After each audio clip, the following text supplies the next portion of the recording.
Yeah, whatever. Eh. Portugal.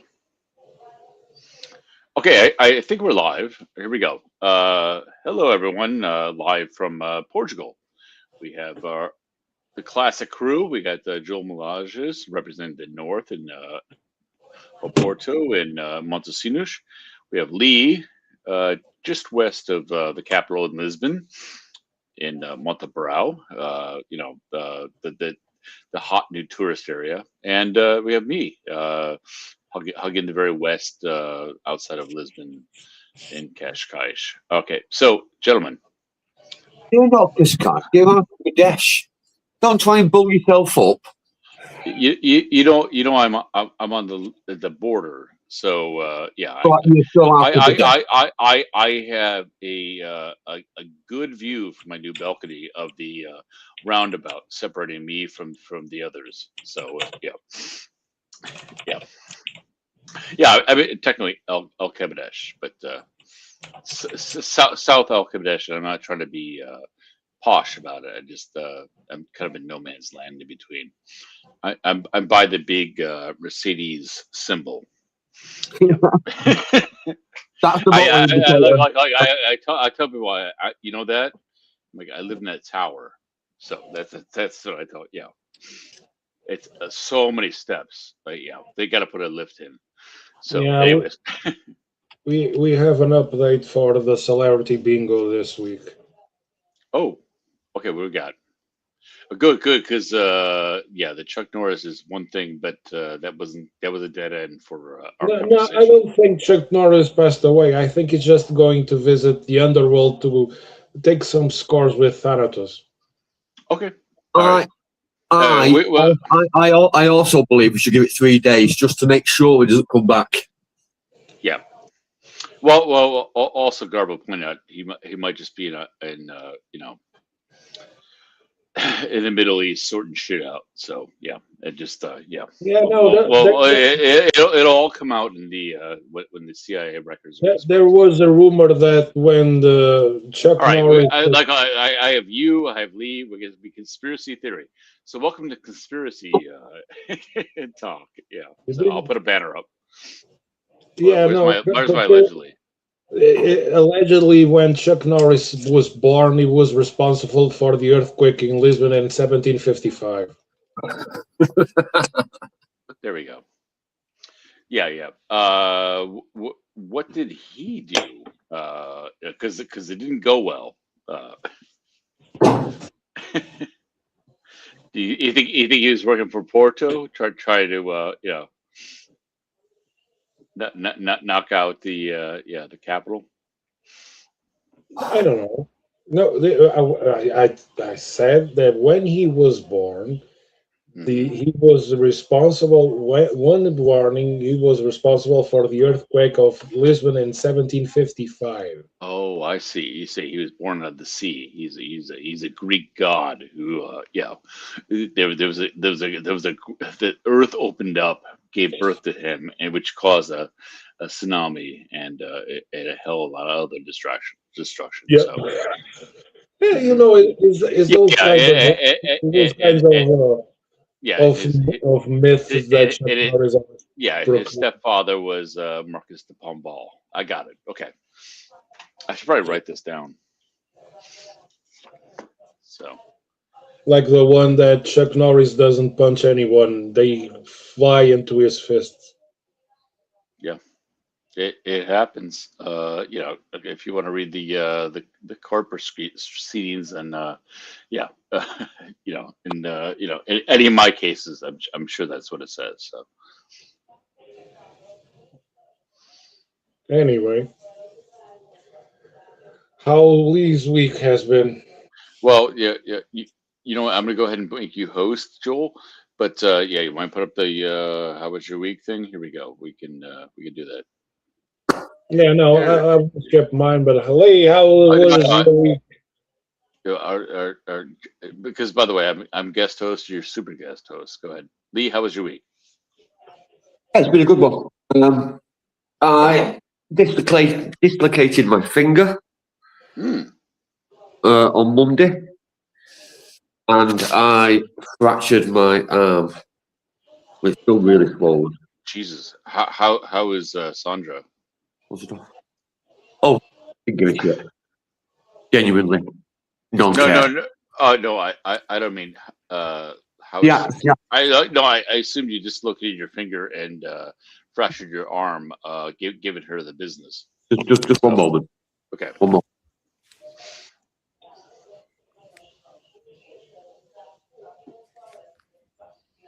All right. Okay. Yeah. Sorry. Pete, do you have audio? Yeah, I think so. No. I mean, I was saying you must give Sandra quite a ride to dislocate your finger and hurt your arm that bad. Okay, bit early for that. Yeah, well, you know what? Yeah, all right, but I was working on Monday and I dislocated my finger and fractured my forearm. What the hell did you do? Yeah, it's been have you off a wall. It was a good day. Ouch. But today I have been at a Hindu rice party. Oh, that was today? A rice ceremony, not a party, a ceremony. Yeah, I saw that. They're trying to fatten up the baby for some reason. Yeah, they are. I saw that. I'm like, oh, they're going to harvest a liver. Oh, That's not a bad idea. Well, Ken, Yeah. I've seen the fatten most it up. amazing Yeah. book. You've got to get this for him. There is a book called Experiments for Babies, right? And it's got 50 experiments you can do on your kid when they're a certain age. So, like, if they're really young, like his baby, if you lie them on their back, right, and you just point their head to one side, their arm will go out. It's called the fencing reflex, right? So that's quite fun. But there's a load of tricks and experiments you can basically do on your kid when they're that age that you can't do any other stage in their life. So it's a really good book, man. Honestly, look it up. It's worth getting in Prezi.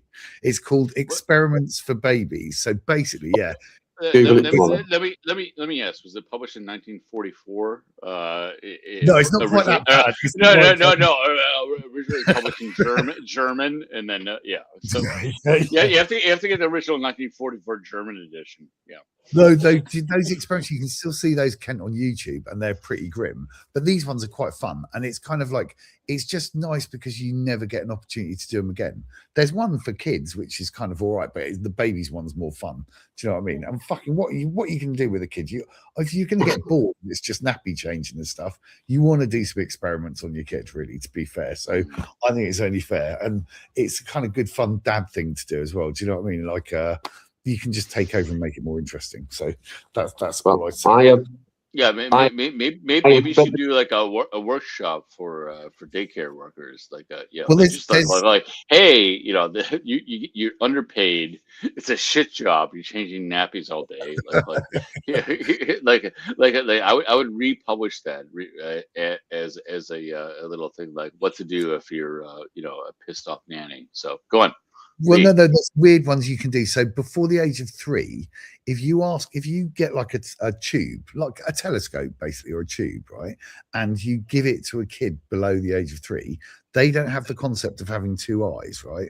They think that they just see with one vision, right? So they'll put it in the middle of their head to see. So there's some quite cool things you can do that only occur at a certain age. So it checks their kind of developmental stage and stuff like that as well. But it's quite interesting.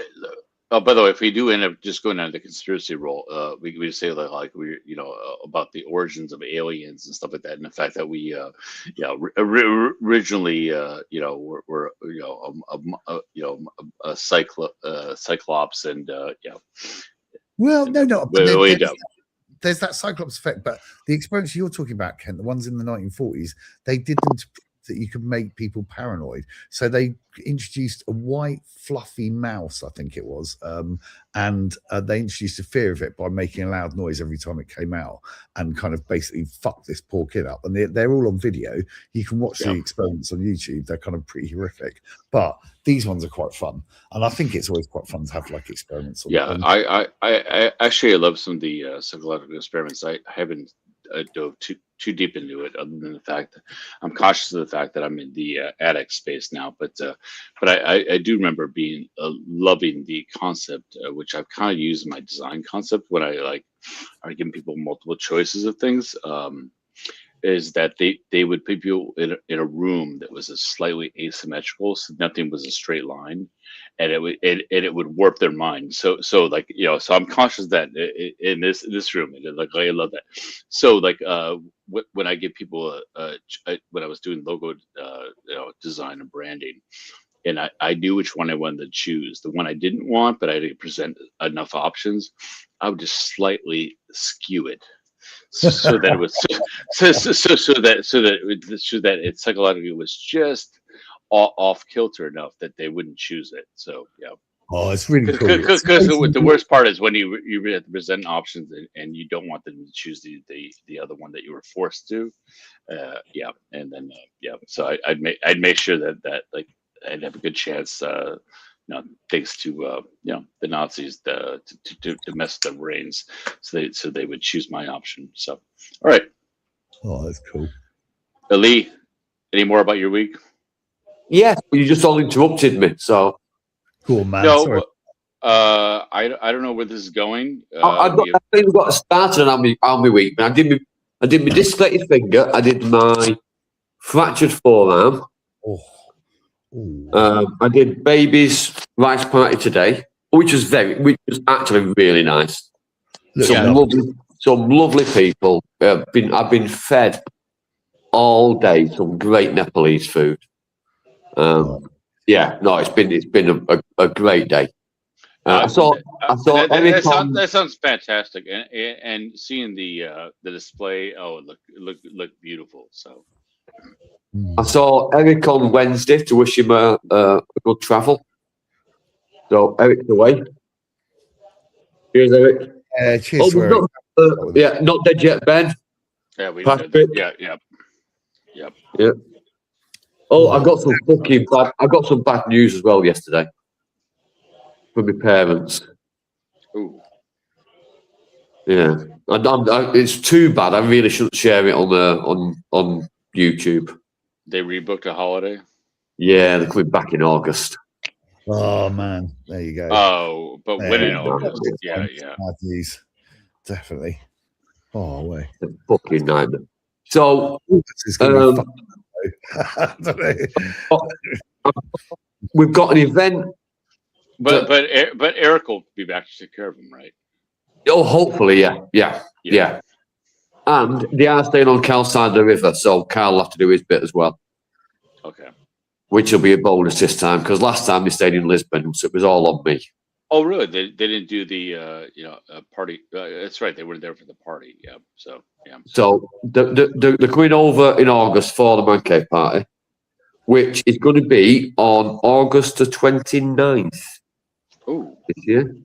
That's birthday adjacent for you. So it is the day after my birthday. Yes, but it's not arranged for my birthday, so there'll be a dinner on the Friday night for my birthday, and then the party will be on the Saturday.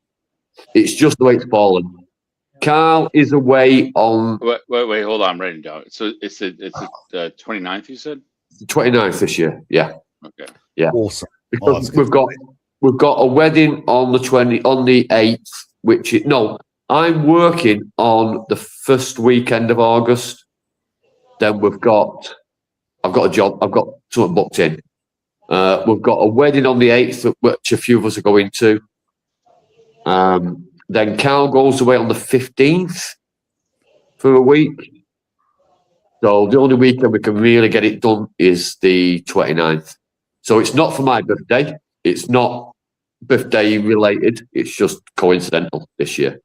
No, it's great because as you know, the originally it's supposed to be around the 15th, which is my son's birthday, which is my son's birthday, and like that.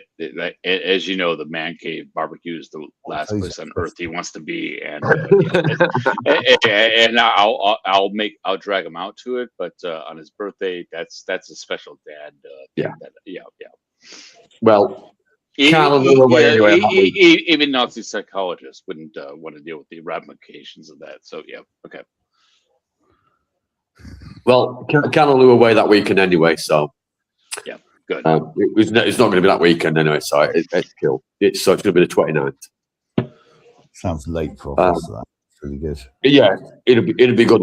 It'll be a good weekend. If I'm planning on doing a birthday dinner at Bruno's on my birthday, because last year we had a lot of people stay over for the night on the Friday before. So Yeah, I did it this year. Which went well. Yeah. So I'm hoping we'll do the same thing this year. We'll do a birthday dinner on the Friday, not because it's a special birthday, just because we're all going to be together anyway, and it is my birthday, so we'll have the Friday night out, and then get shit faced until the Monday or Tuesday. Oh, see how mate, long we can drink it. did you dislocate then, Lee? Because the worst thing about having a dislocated finger is they pop out again all the fucking time. In rugby, I've seen so many, man. To be honest, this isn't the first time it's dislocated. So it was this one. It's the middle finger on my left hand. Middle finger, didn't it? Yes. Oh man! The thing is, I was ripping ivy off a wall, and it was a bit of a nightmare because it was a double skinned wall, and the ivy got into the middle of it, and a lot of wires running on it. And one of the wires was still in the ivy, and I didn't realise. No, I did. I probably did. That's why I put my gloves on.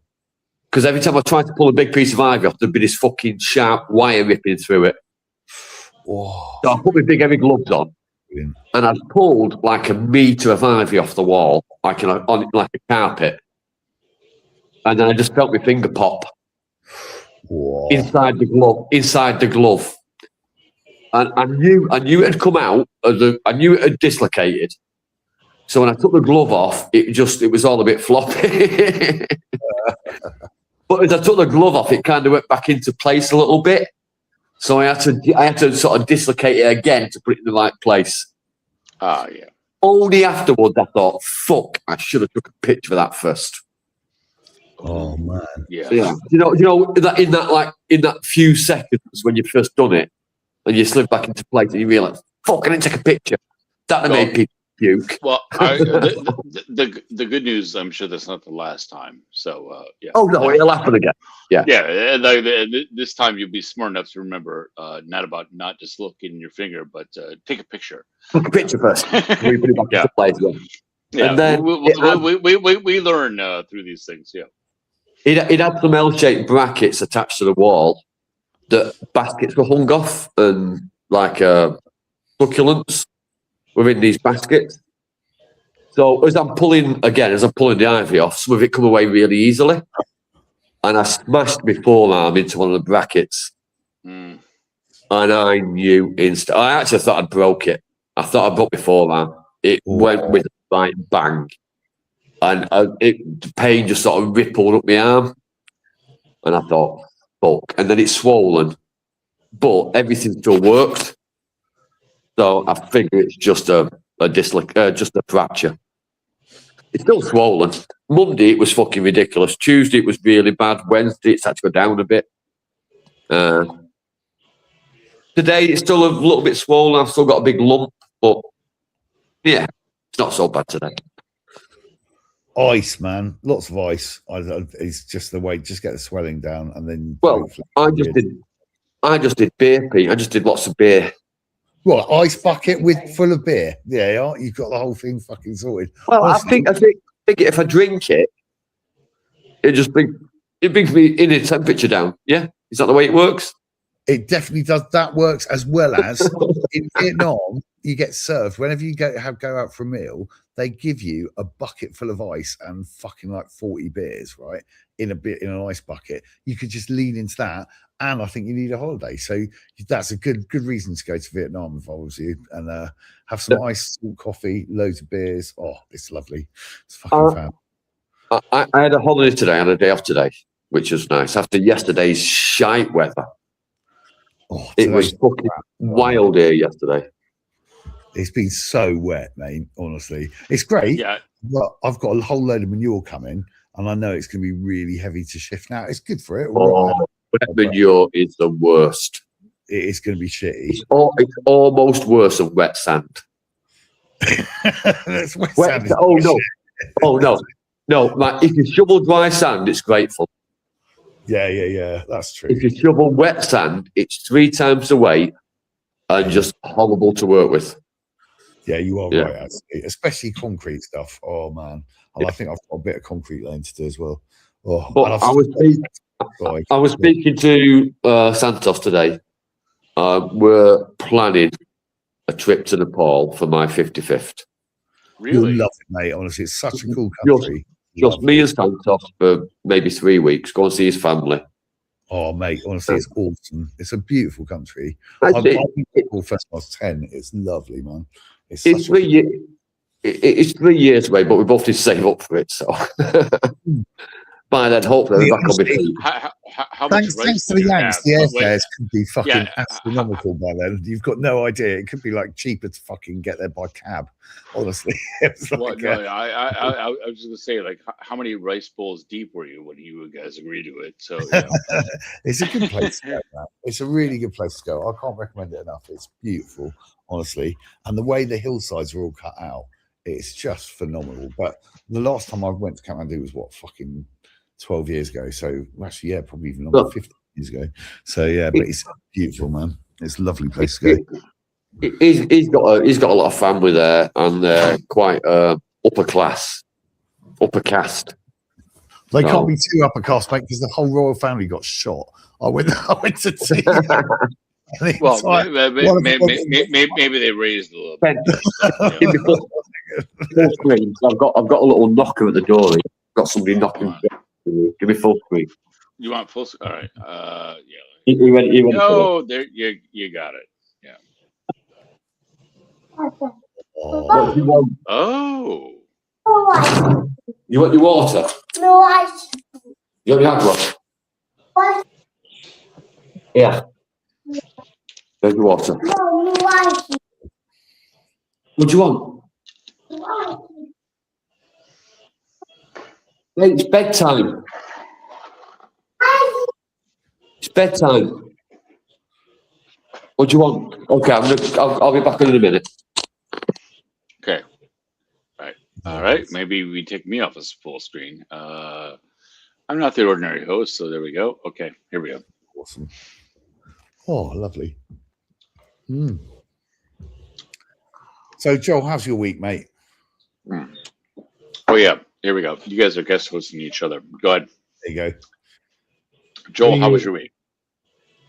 Oh, it was the usual. So yeah, no, with mental illness, there is no improvement, only delays. So it is what it is.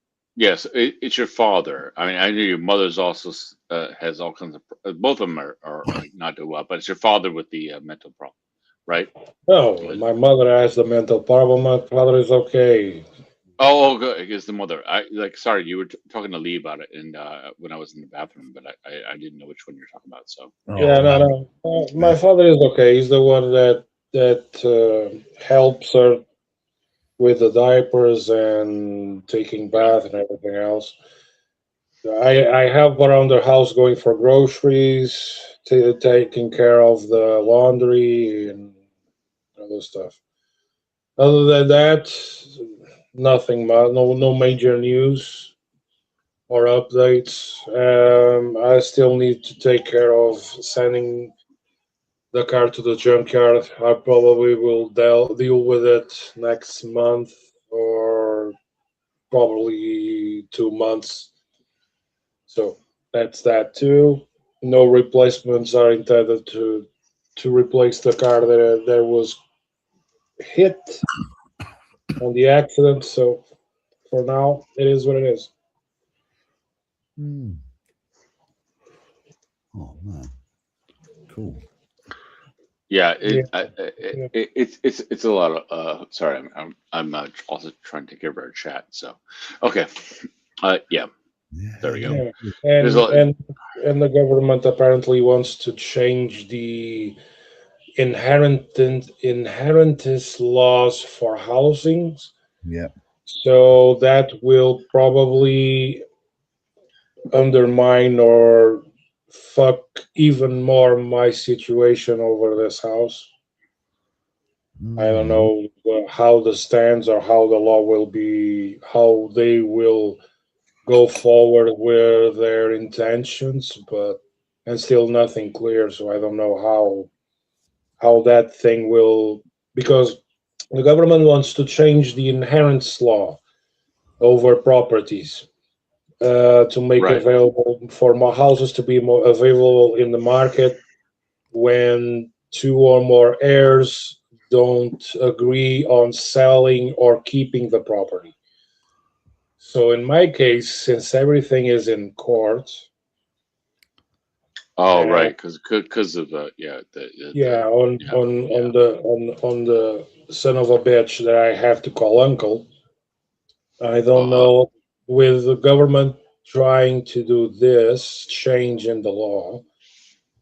I don't know what the situation will be if probably will I will have to search for a house to rent or something like that and exit, and it will be damaging because my mother is so used to this house that for her to change in her mental health as she is, she probably will not. It probably will deteriorate even further a situation. So I don't know. For now, I don't know. I'm trying to query to find out how that thing will work, but so far I Yeah, haven't know, got.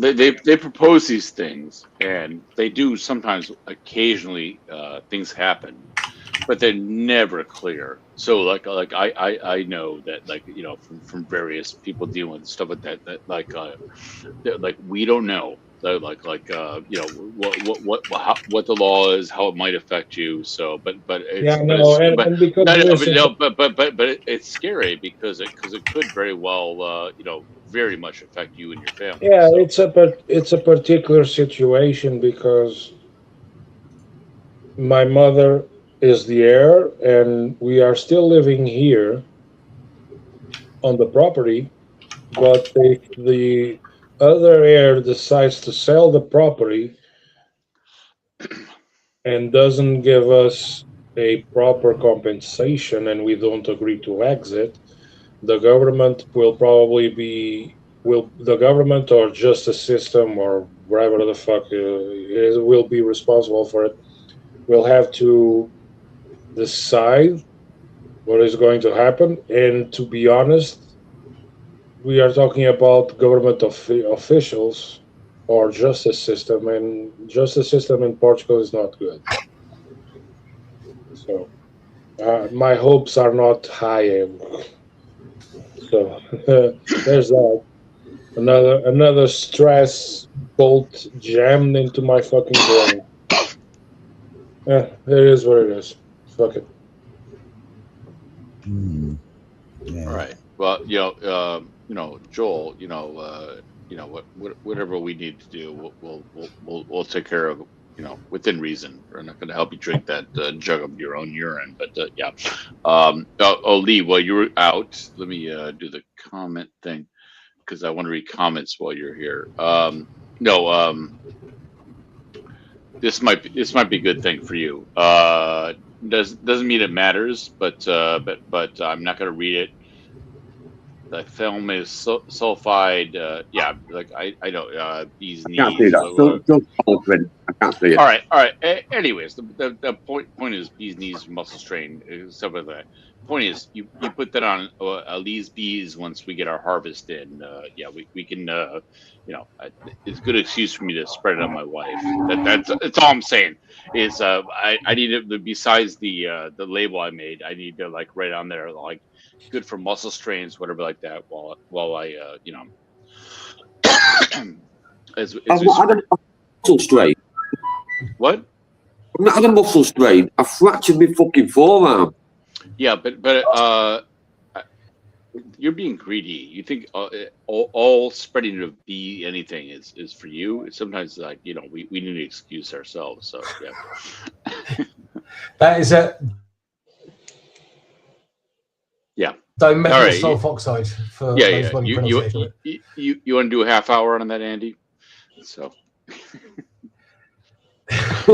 Evening, Panelelos, todos. Boa noite. Welcome. I'm Oh sorry, yeah, mate. yeah. Oh yeah. Lord Andrew.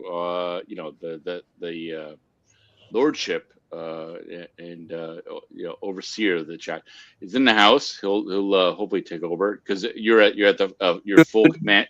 You're at your full your full command center, not just your phone trying to be tappy. So I'll let you take over at this point, which Thank you. I Thanks. appreciate. Thanks, Oh, newbie nuts here. Let's yeah. Hey, Newbie, you right? Fucking hate her. Why does she chip in? I've been saying this. I've been saying this for 5 years. When are you going to let me fucking ban her from the chat? She can't be Well, banned. no. We're waiting for her to come out as a man. It's but called the man cave. It's called baby steps. Like she's eventually going to So she's been trying to catfish us for a while. It's called the man cave, and she's American. No, she's Californian. That's Let's the problem. ban her. That's even worse. That's the thing about you can't just blanket. You can't blanket America as well. You can, but they're all full of diseases for that we gave the American Indians. But or Native Americans. What? Oh, top 5 favorite diseases. Okay. That's our topic tonight. By the way, Chuck Norris died. I did the research. No one had him on the death pool though today. No one had him. I have to admit. You know what? It was Who's going to bet on that? That's an outsider. No. He was 86, man. That's not an outsider. 86. No. Of course it is. It's Chuck Norris. Pete, you missed our initial conversation, like where that's still contentious. Nobody. We have to wait quite a while before anyone will admit that he's actually not under deep cover and is going to emerge. I think we need to give it at least 3 days to make sure he doesn't re-erect himself. Yeah. Andrew, I still wouldn't go for the Lord. And then because you're a doubter, we'd want to touch the holes, right? So Lord sounds less like a kind of posh title and more like queuing up for the soft play area really nowadays. Lord Andrew from the Epstein files. I'm going to check it out. I'm going to check out how many times you have mentioned the files, Gilchrist. None. I'm not that well connected. Lord Andrew, sounds like you should be in it. You've got the name.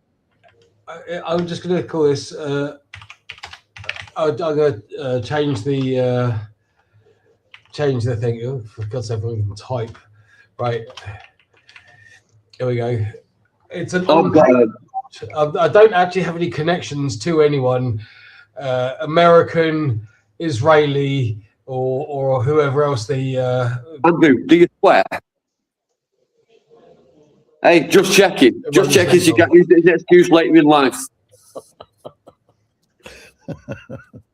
Do you ever go to Pizza Hut? I'm just checking. Were you in Pizza Hut a few Wednesdays ago? Just checking, in case you didn't alibi. No, I've been to a Pizza Hut in my life. I also sweat profusely.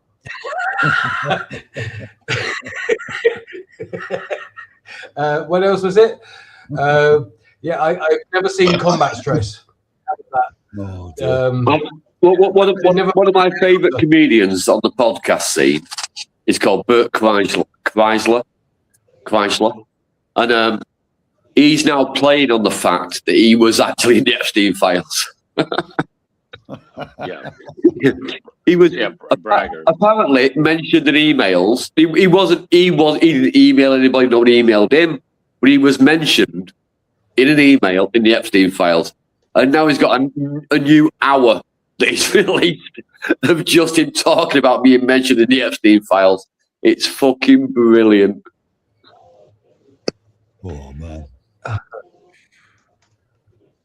Who's Shattered? Where's Shattered? There we go. Eddie, I forgot you got this. Yeah. I have the con. Evening, Chris. How you doing, guys? Hello, mate. How's it going? How's Brexit working out for you? Okay. Fuck off. Fuck you. Fuck Brexit. No, Fuck motherfucker. Yeah, yes. Yeah, that's it. Motherfucker Brexit. You know, I just got my my quote from my solar panels, so I'm a bit shaken. Oh, mate, I tell you, it's worth paying for with some of the 20-year Well, lifespan. no. It depends on where he's getting them from, what the deal is.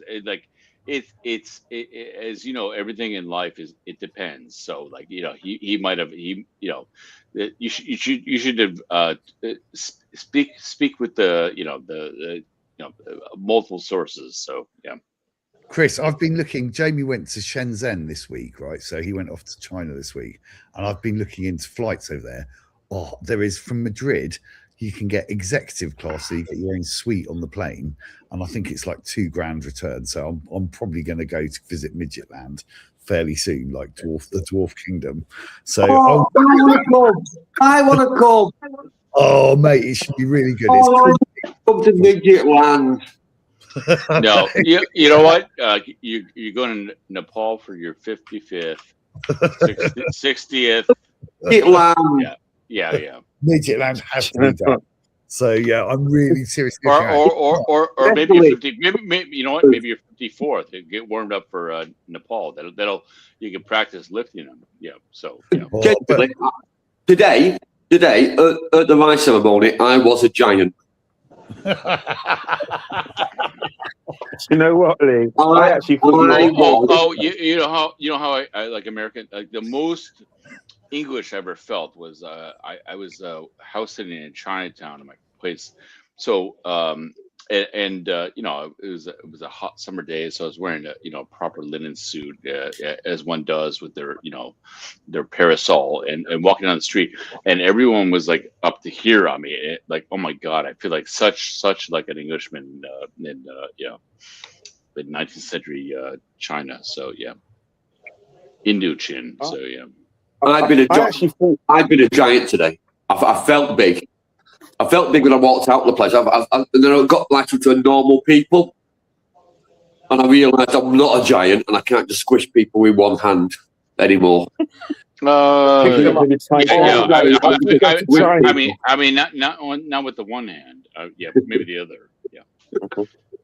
If you go to China, Pete, you'll be like Gulliver's Tales, literally. Oh, mate, honestly, when I first went to China, I was really big, and then I think did you feel little arrows? Did you feel little arrows when you went? They all started eating beef, right, and they've all grown because of the growth hormones. But Midget Land in China should be. Portugal's pretty fucking good. I've got to admit. Joel, you're a freak, right? No normal Portuguese man is over 5'2". The vast majority are like less, yeah. And Portugal's pretty good like it, but that'll be a real experience. I think that'll be a hell of a lot of fun. So, and the hotels look really cheap as well. Oh, Pete, can I come to Midget Land with you? It's not going to be that expensive, I don't reckon. I think it'd be good. It's half price, right? Yeah. See, it sounds like a good group trip, I reckon. Definitely. Did you just say everything's half price? Yeah, everything's half price, if not less. And Pete, this is it's all cut price. Or your money back. So yeah. Andrew, why am I looking at a picture of a fucking bed? No, this is first class seat on the airplane. That's top 20. Yeah. I wish. It's not quite that. Top 20 midget pictures. Yeah. Right. No, that was what first class looks like on the way to China. You get a natural apartment pretty much on the plane now. And they've got some really nice hotels, pretty cheap as well. Yeah. And the trains, I really want to try the trains out. They look awesome. So the trains in Japan were good, but I want to try. Wait a minute. You go to Midget Land, you talk about wanting to try a train and flying. I want to fuck a midget. I want to fuck a midget. Lee. I want to catch a miniature. Lee, I think it went over your head. Pete's talking in euphemism. By pulling a midget train is a totally different thing. So yeah. Pete, can we go to Midget Land on a midget train? Can we run the train on a midget? Oh, I do All like right, mid all right. train. What would you want to say about it? I'm glad you know what a point of train is, but okay. I could tell Sandra I only half cheated. Sandra, I only half cheated on you. It was a dwarf. You can't really count it as cheating. Does that really count as half? Oh, can we make the dwarfs dress up like dwarfs? They do. They do. Like they a do gnome? No, like a gnome. I want a gnome. I want me and you to run a train on a gnome. This is what they do. It looks fucking awesome, man. I'm sorry. What is not to like about that picture? It looks. Oh yeah, good. what's not to like about people dressed up like it's like a ballet recital for like 4-year-olds? Yeah, enjoy, Pete. I'm sorry for your loss about Epstein. So. This is an Alamy stock photo. Thanks, Alamy, for providing this. I do love it. It looks great. It looks like so you will be enjoying. Yeah, they don't get paid enough. Yeah. It's in a place called Kunming, apparently. Kunming, yeah. Oh wow! I mean, it's on the tin. Yeah. Yeah. So.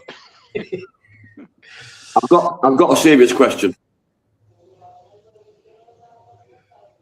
Do dwarf hookers cost half as much? You'll have to find out, Lee. That's only a question you can take up, definitely, with your Mancunian. Surely AI can tell us. Oh. Surely Andrew could use AI to find out if dwarf hookers cost half as much as a normal hooker. And does my herpes only affect me half as much when I catch it? Go on, Google it, Andy. There you go. Going back to the thing of like top 5 favourite diseases. No, if Andy ever got arrested, that would look really good, honestly. If Andy ever got arrested, I'd hate to think what the police would find in his search history.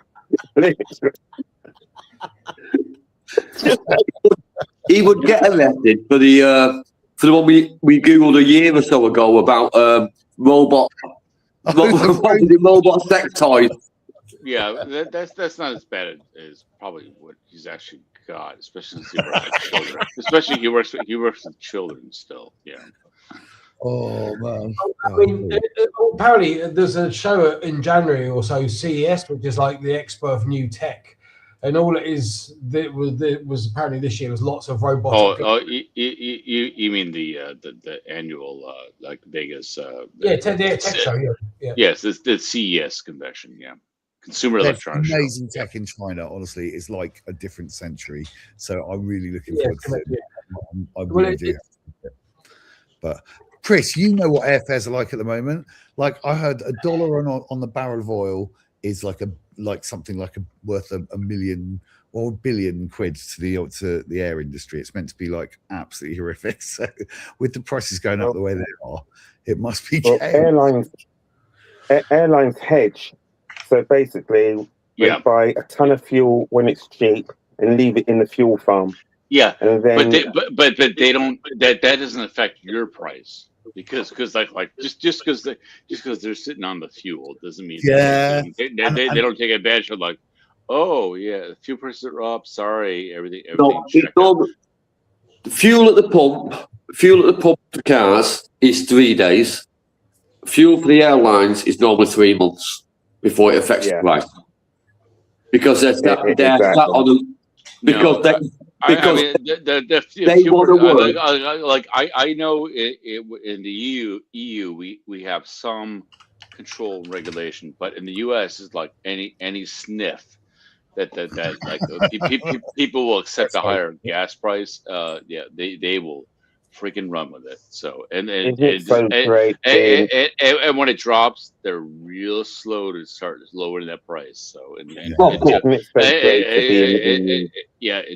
the gas station across the street lowers it, you're staying high. So Chris, I'll tell you, mate, when you've got the solar, you will feel so much more secure. It's nice to know that you've got.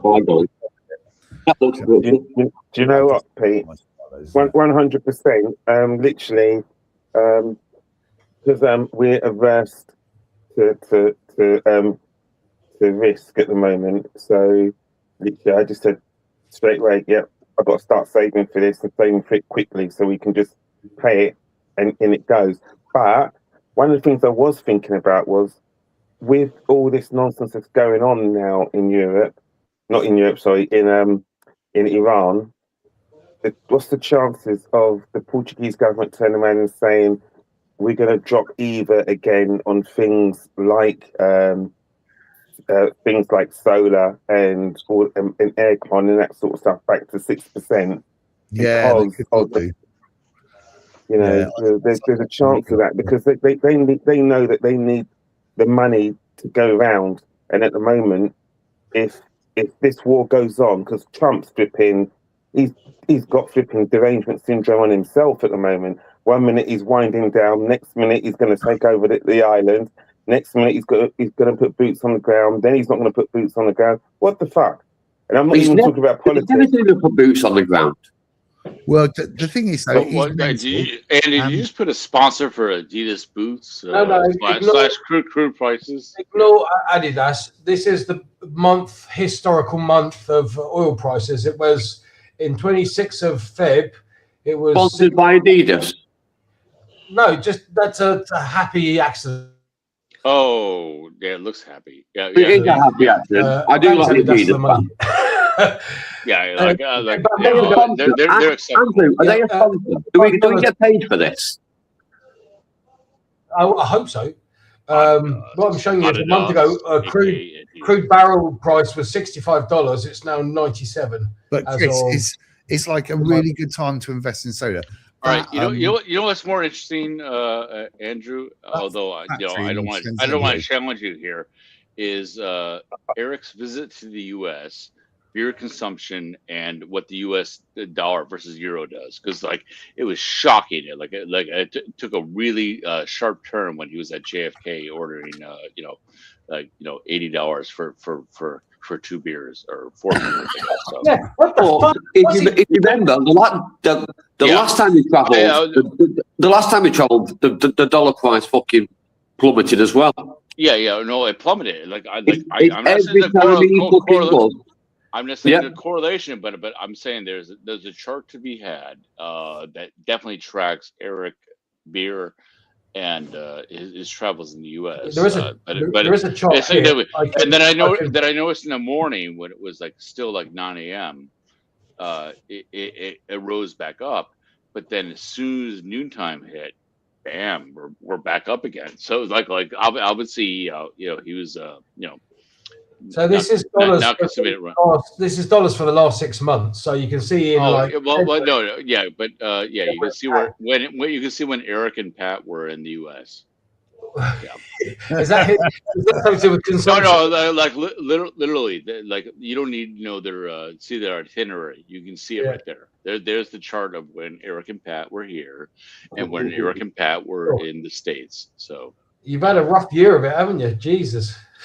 You're welcome. Yeah.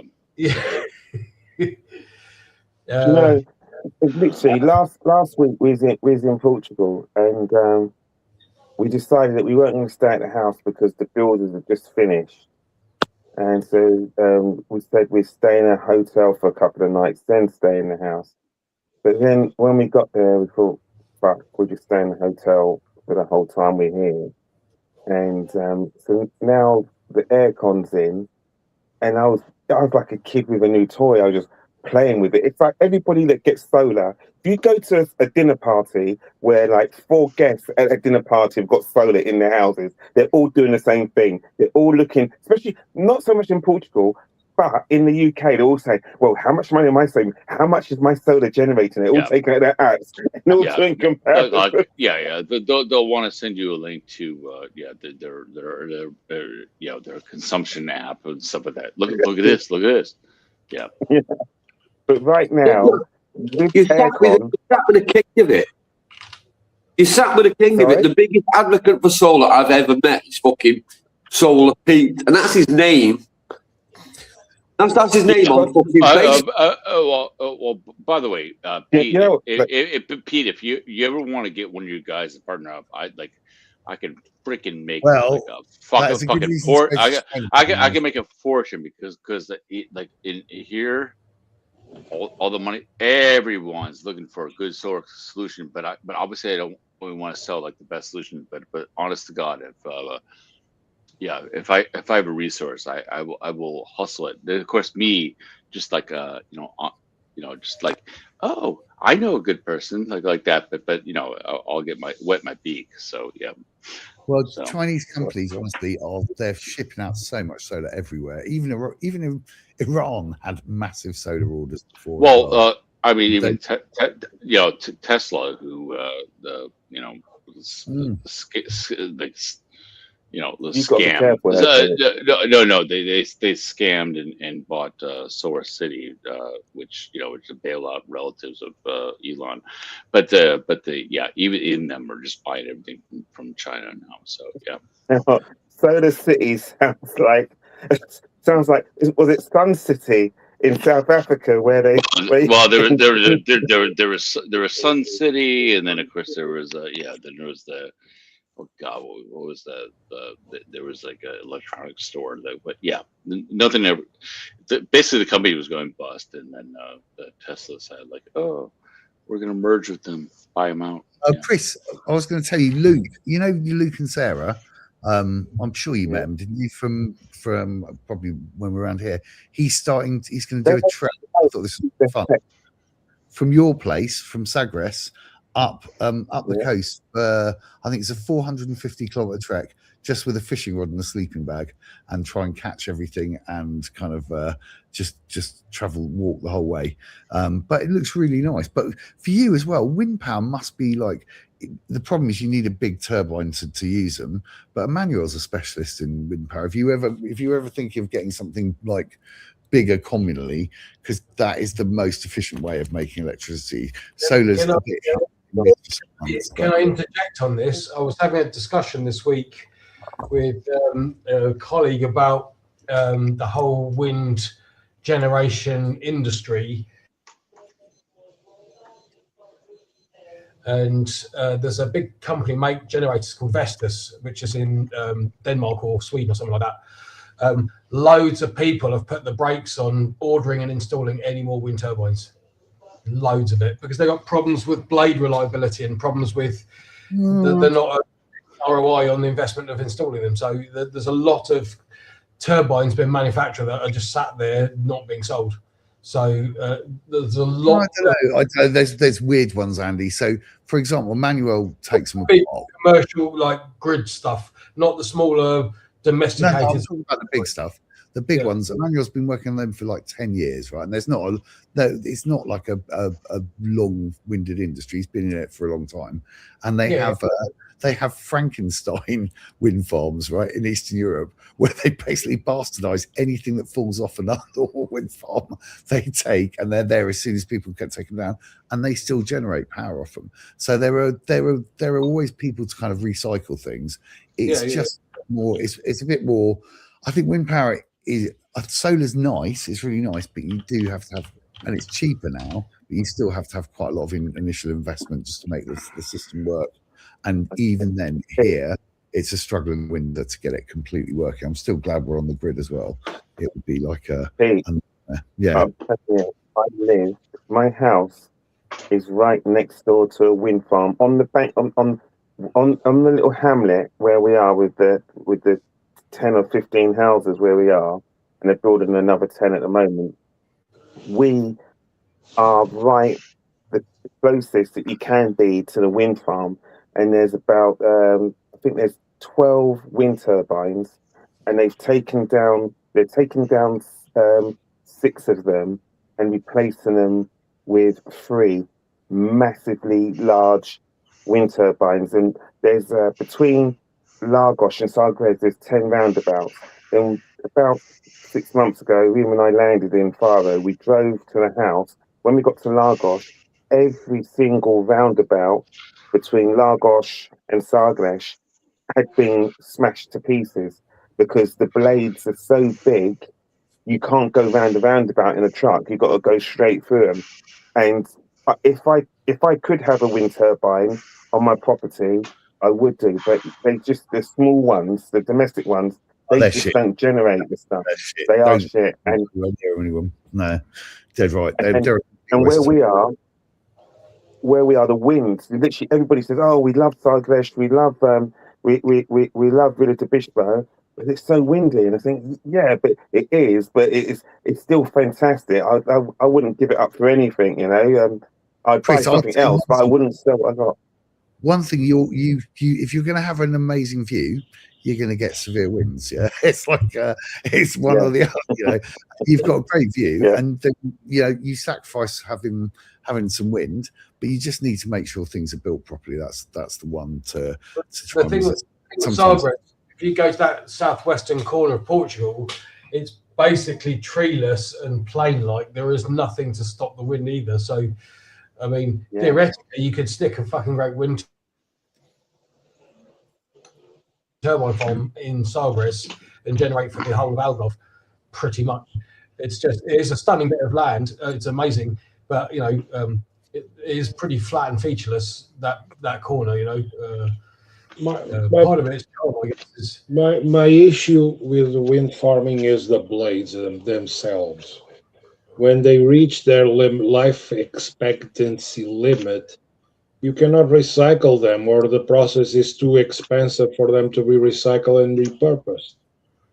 So they basically, where the fans are, the wind turbines are being constructed is where they have to dump them.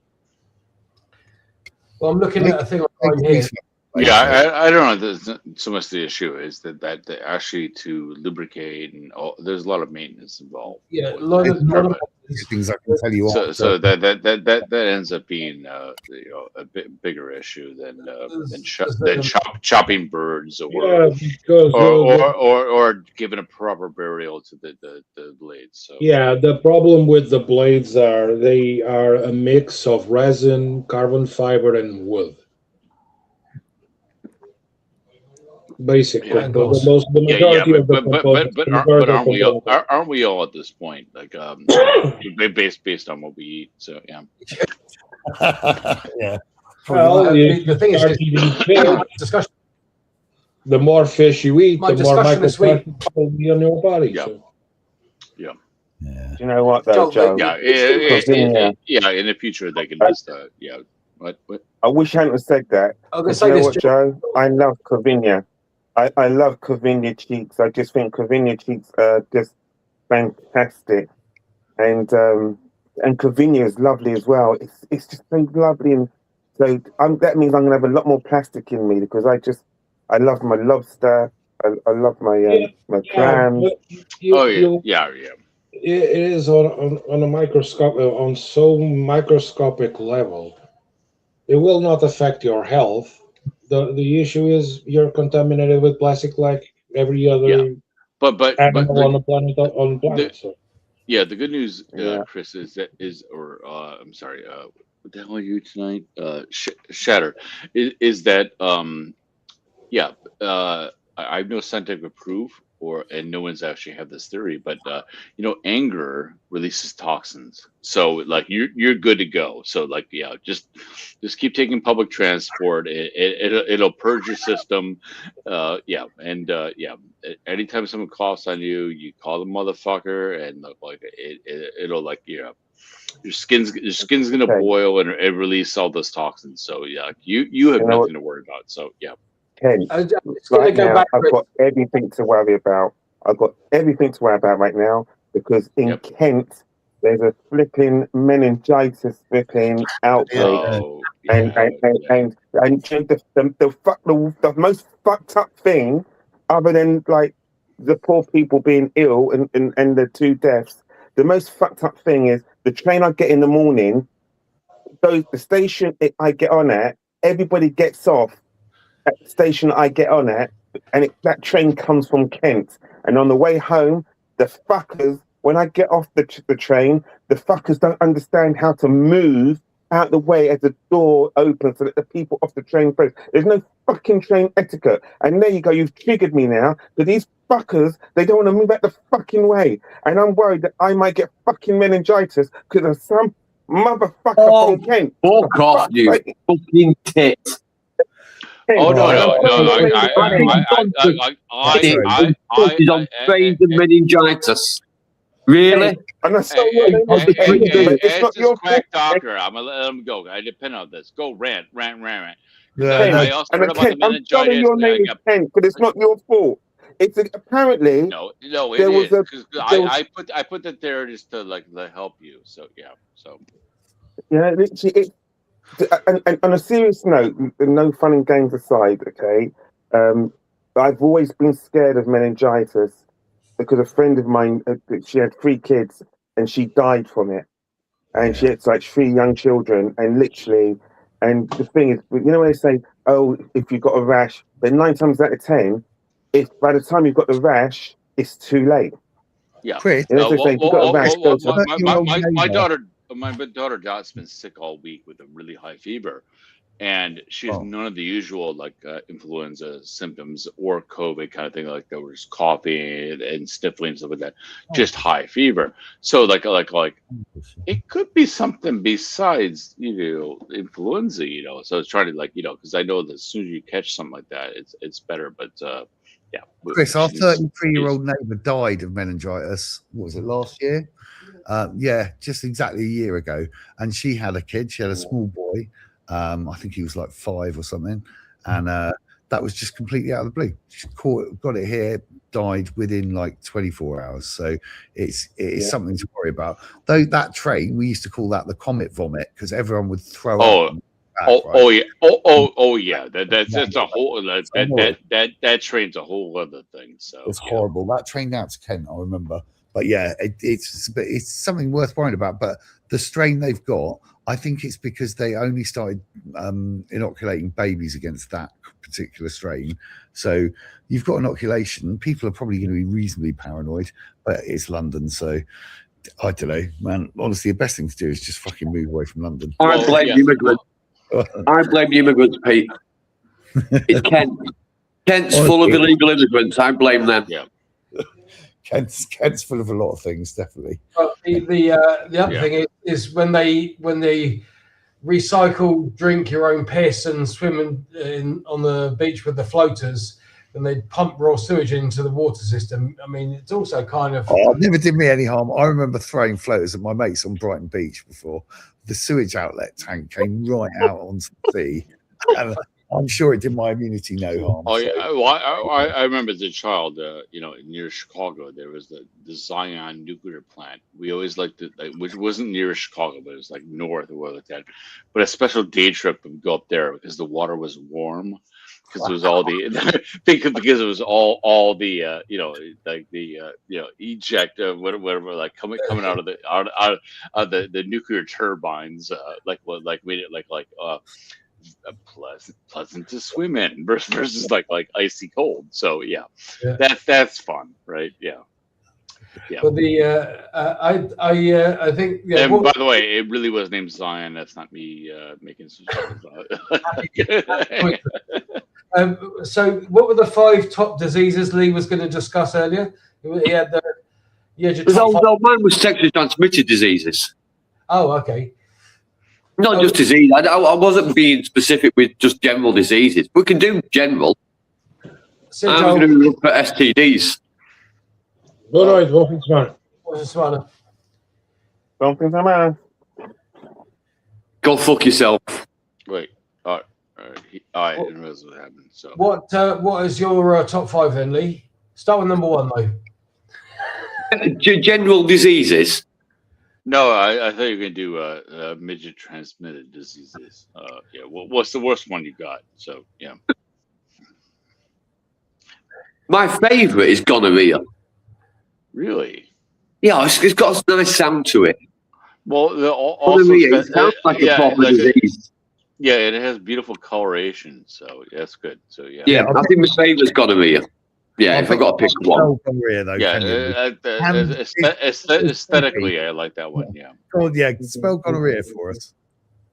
Spell it. I mean, literally, I'm dyslexic, you fucker. I know. But even so, I'm sure Andrew could find us some images though.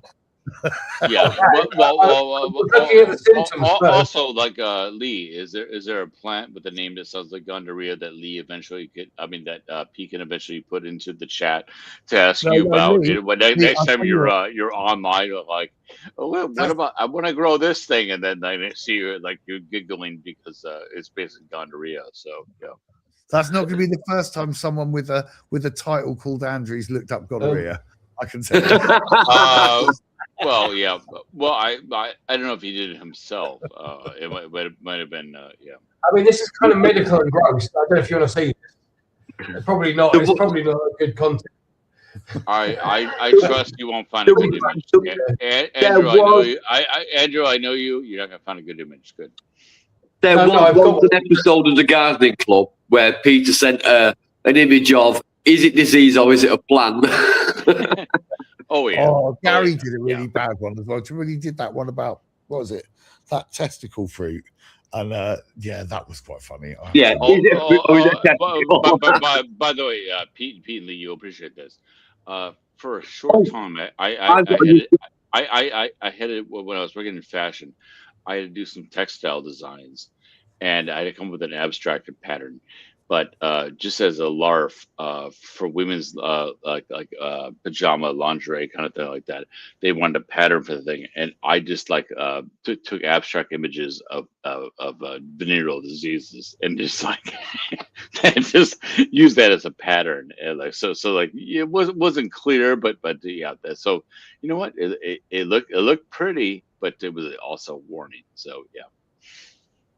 I heard a cracking job this week. Quite clean. So, Really? that looks more like gentle what, Andy? That's gonorrhea. That's essentially what that is. Oh, That's what it looks like. No. No. I was looking at that. Well, give me I'm going to zoom in on it. That's just yeah. That's just the Rolling Stone cover. Like show us something with a puff. Some puff. Okay. Have you ever? What you're talking about, Nolo? Here we go. That's what your gonorrhea thing looks like. No, it's like a what? Is it pussy? Yeah. I don't know. I mean, Lee Wood. Lee Wood. Let's put that. That's quite magnified, Andy. That's like when you take a picture of your cock and send it to someone. I think that's very hot, zoomed in. It's not like a normal photo. That one definitely. Only when Andrew sends a cock shot, we can all just send normal cock shots. Andrew has to zoom in on his. It's a high magnification one. Here's another gonorrhea just for Lee. There we go. There you go. That's what it looks like. That's fair. That's what I expected. It is kind of hairy. That's what I think it's hairy. It's got good follicles on it. Mm. Yeah, I like that. Loads of things. Lee Wood. That's pretty. That's a pretty disease. It does look like a pair of plums, doesn't it? Really. That's a good looking. That's a good looking bacteria. Okay, can I tell you my joke now? Go on then. Why have you never seen an elephant hiding in a tree? Because they're really good at it. Why does an elephant paint its testicles red? So they look like cherries in a tree. That's why you've never seen it. Because they're really good at it. This seems like it was translated from Nepalese. So yeah. What's the loudest noise on the savannah? Monkey eating cherries. A giraffe eating cherries. Oh, mate. It's a new favourite joke. I like it. It's kind of clean. It's kind of silly. I like it. Oh, cool. Yeah. Well, when you have your stab night, we'll twist it around so it's Well, you see, I was hoping to do that on my birthday, which is the 28th of August. Right. Yeah. So yeah. But it's going to be the same weekend now as the Man Cave barbecue, and I can't do it on the 15th because Carl's away, and I want him to be there. So I think we're going to put it off until the second weekend of September. which is the next available. I've had a look. That's the next available open night at the comedy club. So it's only Saturday nights. No, they do Thursdays and Saturdays. But I'm not doing it on a Thursday night. I want to do it on a Saturday so I can get a piss up afterwards. Oh no, you should do that. But also we should look into see if there's any other place that you can do a run through besides my my place. I'm not doing it twice. Really? Okay. No, because no, I'm not rehearsing it. No, not rehearsing it, but just running through. No, I trust me, Leah. I've done this for many comics, and whether you save the shit for a thing, but you just kind of like I'm gonna go here, but just like practice, like just holding a microphone, but like. Hey, I know how to hold a microphone. I don't need practice on how to hold a fucking microphone. Yeah, but you can't just do this the whole time. You gotta wait for that the end of the joke. Like, huh? Yeah. So yeah. You're like you're wanking. What were you doing then? What was that? No, I'm just saying what's the loudest sound in the Safari? No. Do I really practice 5 minutes of back comedy? A giraffe eating cherries. Huh? Yeah. So like that. Yeah. So no. Lee, it's not going to be my 5 minute stand up. I'm not. It's far too clean. That doesn't offend anybody. No, I'm using this without using your actual content. But you. I'm just saying that you've got to think of some good you are perfect on stage. You don't get nervous. It doesn't matter if there's 20,000 people in the audience. We've talked about this last time. So you're a different animal. I don't get nervous. No. So I know that, but I know that other comics I work with just like standing up and think about the material sometimes helps them think about where they're going to go next. So that's all. I will wear a dress. No, we talk about this. We're not going that direction. So I need to be booed off within 3 minutes. If I don't get booed off within 3 minutes, I'll be devastated. Well, once you get through the gauge, it's going to be fucking brilliant. If you do, we're not trying to reveal, but if you do drag, and the references to it's like that's only a one note. So I know you're only gonna do it as never mention it, but I probably should talk about this privately. But you should do something where it's shrunken. So it's not about the fact that you got the wrong outfit, but that they shrunk it. So that might work as well. Yeah. No, well, but I'm saying it's got to have a 1-2 punch. It can't just be the one hit. You gotta hit him with the second, even like that. Yeah. So wearing shorter trousers, shorter shirt. Well, but even if it's ladies' outfit, but anything that's like shrunken is it's got a better hit. So that's a good idea. Yeah. Oh, I like that. Oh, so I could still go in drag, but in well, whatever. I'll argue with you about it, but yeah, I think that you. No, because then I could actually wear men's clothes. I could wear men's clothes and still not recommend the laundrette down the road or the dry cleaner down the road. And also, you could wear something that is clearly not your outfit. For that. So it's not only shrunk, but it's also not something that looks good on you, like a little lad outfit. So yeah, that's not a bad idea. We'll think about this. We'll talk about this in the future. Don't forget this. No, yeah, that's not a bad idea. I do. Yeah, I have experience in this area, so yeah. Pete's gone. I didn't like him anyway. Can we block him? Lee, I've sent you some things recently on Insta. Have you seen No, Andrew Lawrence? God damn it! I keep wanting to slip out and have a cigarette, and then everyone drops out. So it's like I don't want to leave Lee.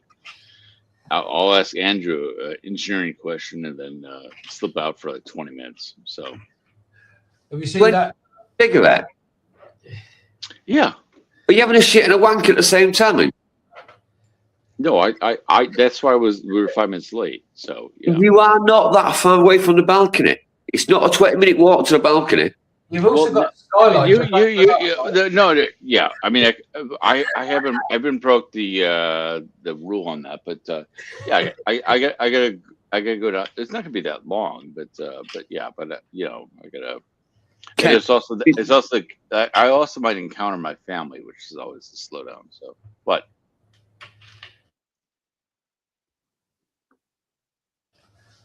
Where's Chris? I know. Like, yeah. I think Chris has died as well. I think Pete's gone and Chris has died.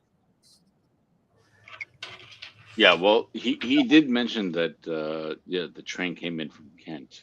So yeah, so he might have got meningitis and passed away within the last 20 minutes. Yeah. So let's talk. It can happen that quickly. Yeah. Andrew, yeah. Andrew. Yeah. Hi, Patrick. You already did the not dead and bed. And dead Chris. Oh yeah. All right. Yeah. Rest in peace. This is the other thing I needed more this kind of stuff. So. Oh no! Also, Chuck or Knock Choris.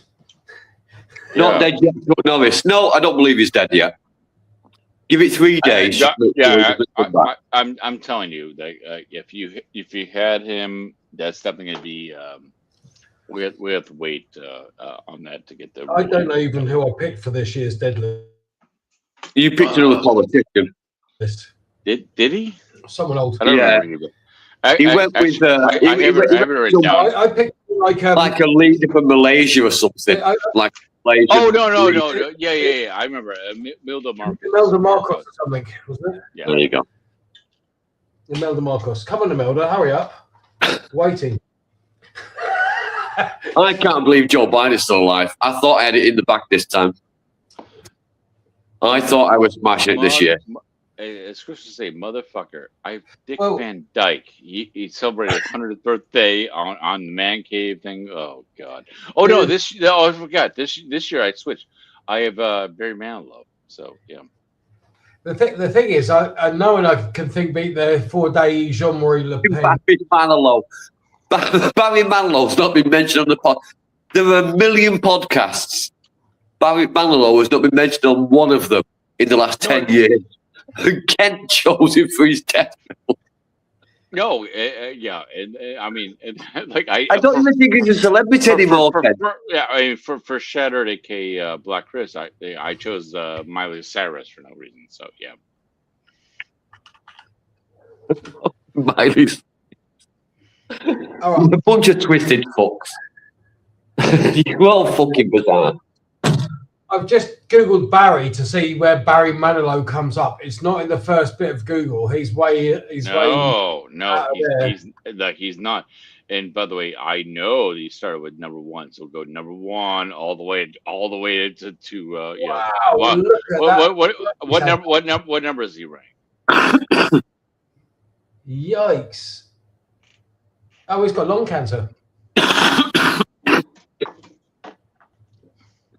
He's got nose cancer. He's got lung cancer, apparently. I like the plastic face he's got. I'm going to share this image with you because yowza, that's some plastic. We'll put rhinoplasty. I'll zoom in for Lee's benefit. Jesus.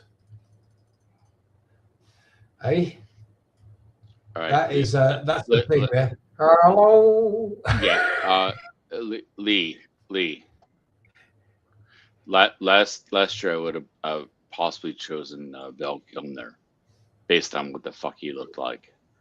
This What? time, Val and Kilmer? no, he died last year, but he looked like a fucking wreck. So when I saw a picture of Barry Manilow, I'm like, this year I'm not going to choose an old Jew, a Jewish man who's 100 and something, or someone who's like 101. Like this time I'm going to look at someone who looks like a wreck, and that's why Barry Manilow. Oh, that's sad. I just saw. I remember Val Kilmer from there's a few movies. He's done about 8 years. Well, yeah, he's in tons of. By the way, I watched recently watched what was the fuck is that Heat with him and De Niro and Pacino. Oh my god! And everyone's talking about So like I was looking at this kind of stuff, and I'm like, okay, that's a good choice. And then I didn't choose him, and he died. So yeah. You're talking about Heat, Val Kilmer in Heat. Oh no, I'm not talking about that. I'm because I ended up watching it the other day, and I didn't like it when I saw it originally. And so everyone would talk about it as like the best like caper, bank thing ever. And I watched it, and it was excruciatingly horrible. So the best part about that movie is the running gun battle as they run out of the bank with the sacks. Yeah. They're doing actual military style like cover and fire and that sort of thing. That was copied off an actual bank. Andrew, there's an actual bank robbery in LA that was copied off. That's when American police changed their firearms techniques and routines. They were outgunned by the robbers, right? I will point out that was one scene in a very one scene in a movie. Yeah. One scene in a very long movie. So yeah. I do like the bit in the diner though when they're face to face. That's quite a good scene. One scene in one very long movie. Yeah, I know. It's not 9.5 weeks. Kim Basinger, Ice Cube nipples. That's all I've got to say. Yeah, I'm going to find that now. 9.5 weeks. Kim Basinger, Mickey Rourke, absolutely groundbreaking. Yeah. Before all this woman porn came online, that was fucking brilliant. Well, no, Mickey Rourke. Yeah, there's a couple things that that Newbie has in the chat, but yeah, she knows. So Mickey Rourke in Angel Heart should have got an Oscar. Brilliant movie. Well, I mean, my problem with any award or Hall of Fame, what the hell does that matter? Like Oh, did you hear? I mean, it's not like winning the man cave tie. Did you hear or receiving my service award. I haven't listened to Joe Rogan since he went Rogan. Can I just show? It's here. It looks a bit worse to wear. Oh my god! I can't. I hope it's not been cleaned. I hope it's got stains on it. It has. This is years worth of nights out tie. Look at it. Ugh. Oh, it's dirty and stained. I still hear Andrew, as you know, I was the last one to have that tie. I did not have it cleaned, but it did not look like that. No, So, that was from the last night out. That's what it came off like, for sure. If there's a lot of clay and also kind of smells like Dalmatian, like Great Dane saliva. Great Dane, saliva. Then it doesn't smell. There's now an award for the best podcasts, or the top-rated podcasts worldwide. Yeah, of course. Yeah. There's several awards. Yeah. Good, like we'll make. You know what? We have an award. We'll give out at the end of the episode. Joe Rogan hasn't won one of them. And when he was asked about it the other week, he said, "Oh yeah, he wanted me to enter. It would cost him $5,000 to enter the awards, to enter his podcast for the awards." He said, "But everyone knows I'm number one. So whoever wins it is always sort of second best to me. Just I don't pay the $5,000 to enter the award ceremony." Andrew, what's that? No, No, That's wrong Kim scene. Bates. That's No, what wrong happened to the scene. tie. So. Wrong scene, Andrew. All I can find. But by the way, it always is like ridiculous. Nine and a half weeks. Because in my world, there's like designer awards and stuff like that. It's all pay to submit and get your, like it's just like it's all pay to play kind of thing like that. And so it's just eye rolling. So yeah. Yeah, fuck them. 9.5 weeks. Well, no, even that. Nipple. Like I don't advertise. Like you either know me or don't know me, and fuck off. So, thank you, Lee, for teaching me that. Yeah, I used to be Ken Don't Care, but yeah. Well, we used to enter the kids into the Tatton Park show every year, and it would cost us to enter the show. So you were buying a certificate for the kids, the MVQ lot, the apprentices. It looked good on their applications for later jobs, and it was all. But it's just a scam. How much do you It's just a scam because everyone knows. Yeah, this is a vanity thing. So yeah.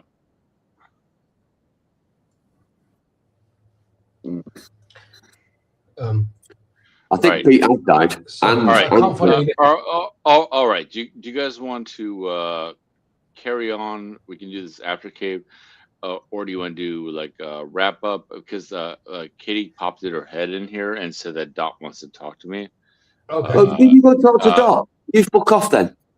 No. But I don't want to just leave. I can just say like Me and Andrew can talk. It's okay.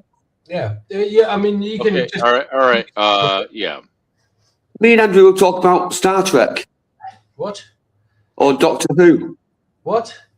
Andrew's a geek. You know what he's like. I don't know anything about Doctor Who. I literally know nothing. The last time All I right. saw Doctor Who, Okay. Tom Baker was You know what? I'm gonna say goodnight. Thank you, chat. All right, give my love to Doc. I'll be back unless your question is like how tall are you? Give And- my love. and can you go away? And then I'll be right back. But otherwise, yeah.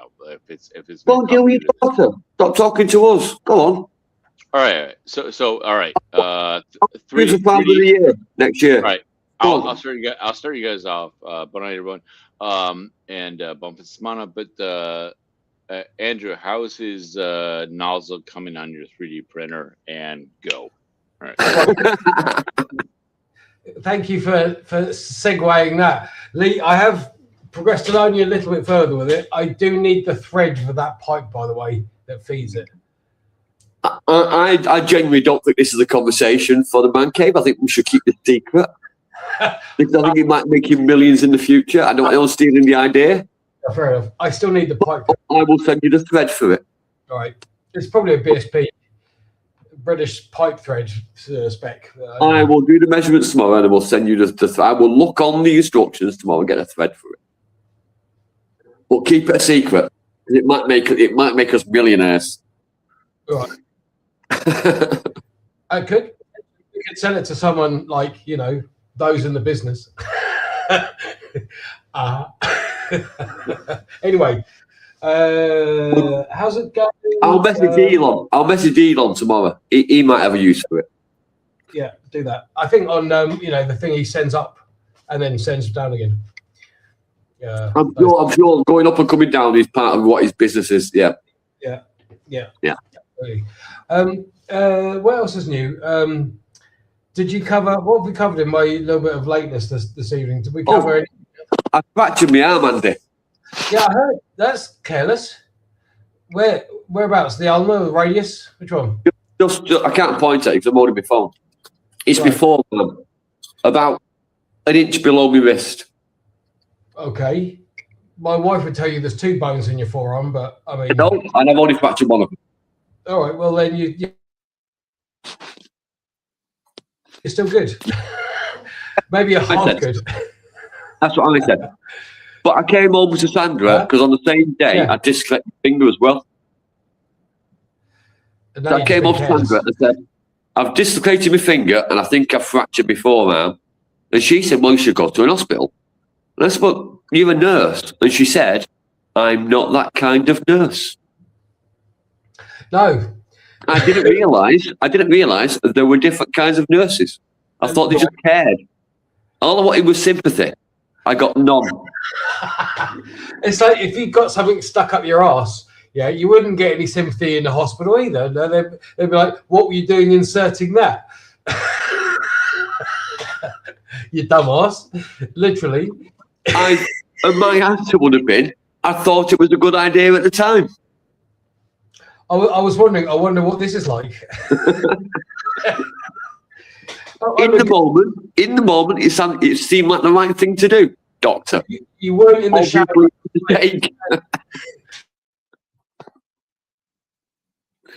Do I sound like I'm slipped on that shampoo bottle though? That old chestnut. You can't say you slipped. You just got to say it seemed like the right thing to do at the time. And they can't argue with that. We're fully grown men. Sometimes it seems like the right thing to do at the moment. I was just absent-mindedly thinking about it.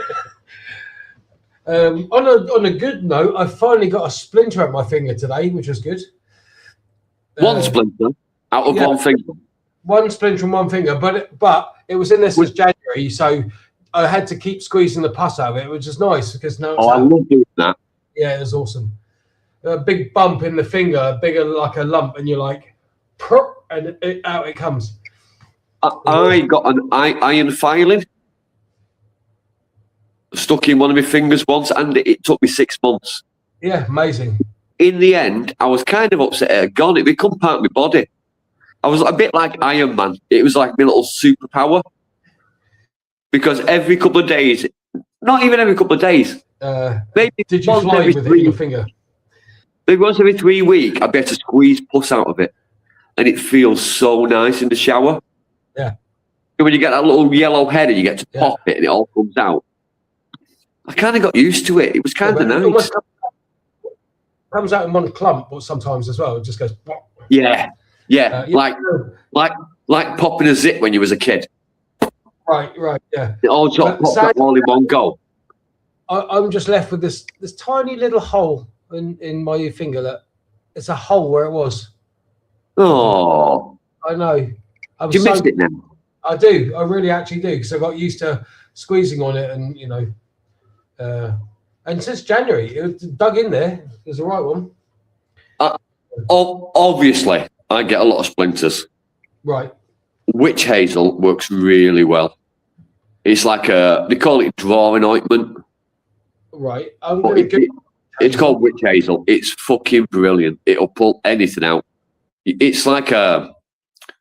I'm going to look at this because I don't know. You never heard of witch hazel or drawing ointment? I know. I don't know what it looks like. Oh no! It's like an iodine gel. And how do I describe it properly? Natural astringent. Apparently. Yeah, it leaves a red stain. It leaves like a reddish brown stain. But you whack a lump of that on and put a plaster on it if you're gay. Right. Obviously, I don't use it because I'm not gay. But it works really well. And occasionally you can feel it when it gets like surface level. You can feel the thorn coming out of your skin. So the worst thing you can do as a gardener is rose thorns. They're like barbed hooks for fishermen. Yeah. And they can cause blood poisoning, really bad. So witch hazel or drawing ointment, you should always have it in the van. It works fucking brilliantly. Have you Googled it? So the worst splinter though I've ever got isn't anything natural like a wood or anything like that. That's witch hazel, right? It's got a yellowish kind of leaves or God knows what. No, that's the fucking plant. Oh right, okay. I know there's oil. There was a thing of. Yeah, you showed me a picture of a plant. Right. Yeah. It's called drawing ointment. That's what they call it. It's witch hazel, but it's drawing ointment. It's like a the liquid from the plant. Yeah, You can buy it. You can buy it in pharmacies in England. It looks like I found it now. It's like this color, right? I'm going to color only. Yeah, that's it. But when you put it on your skin, it leaves like an iodine stain. Right. Yeah. Oh, it's fucking brilliant. Yeah, good stuff. A drawing fluid, then, something that's out of your skin. Yeah. Well, You can feel it. You can feel it work. It doesn't work immediately, but there's a point in the 48-hour period when it's on you, where you can feel the thorn coming out your skin. It's a really bizarre feeling. The worst stuff for splinters for me was carbon fiber. Oh, yes. Yeah. My God, they're so sharp and so fine. If you get one fiber, it's so fine, but you can feel it in your skin, but you can't see it. There is carbon fiber's bad, especially if you're sanding it down. Oh, you need it's like dusty. Yeah. There is one worse of roof insulation, the yellow foam insulation stuff. The glass sheet thing, yeah. Oh, you get a bit of that in your skin. I had a bit of that once in my cheek for about 6 weeks. Oh, it was so irritating because it constantly itches and you can't fucking think. Yeah, it's like an ingrowing hair. This is. I can actually drive the internet. If you can see that out there, there's fibers that just you can barely see them in your skin, but they're so fine they just go in like with no resistance. Is that fiberglass? Carbon fiber. Yeah. So they're finer than hair, but they're fucking razor sharp, needle sharp. Yeah. Yeah. And because it's a fiber, it's super stiff, so it just doesn't bend. It goes in. Awful stuff. I did a repair on one of my kayaks years ago, where I put the mask on, I put the goggles on, but I did it freehand. I had no gloves on or anything. And for weeks afterwards, I was pulling, like you say, you didn't know they were there. You could just feel them under your skin. Oh, yeah. Fucking awful. You can just feel it, but you can't see it. And eventually they come out. But no, you know they're there. Yeah. If to get into your joints on your fingers, you can't close your fingers properly without pain. Yeah. It's like having loads of hypodermic needles in there all the time. Constant, yeah. Yeah. Yeah. Yeah, no, I'm not a fan. But you get all sorts of splinters doing what we do in various shapes. The thing I did recently... You've never had a real fucking job. Leave off. I was... I'm an engineer. I think about things. I do things as well as think about things. I have to do both. I think about things. It's hard work thinking. My mind hurts. I was using the... I thought about something. I got a headache. I was thinking too hard. I was using the Mrs. Kiln, and yeah, I was burning shit. It hurt my head. Get it.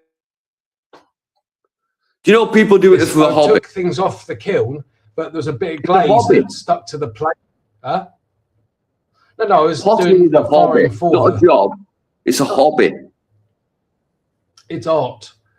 The thing is, the glaze stuck to a piece of glaze stuck to melted onto the kiln plate, and I took the plate out, took the piece off, and then I brushed it with my fingers, and my fucking fingertips went across this what I call fucking razor piece of glass.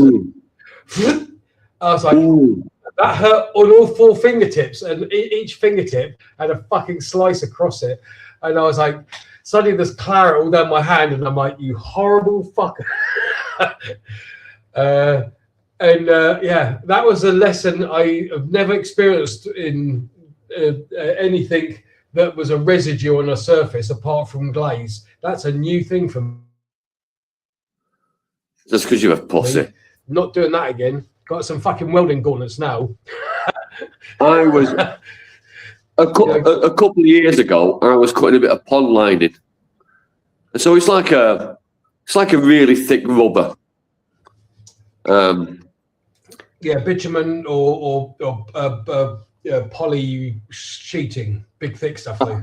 And I was pulling it tight with one hand, and I was using a brand new razor blade in my Stanley, and I did the top of my 3 fingers all in one go.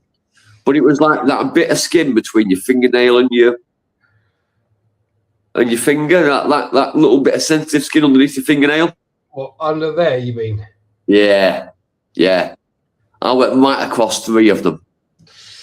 Oh, just looking at it would make you puke. Just looking at it would make you vomit.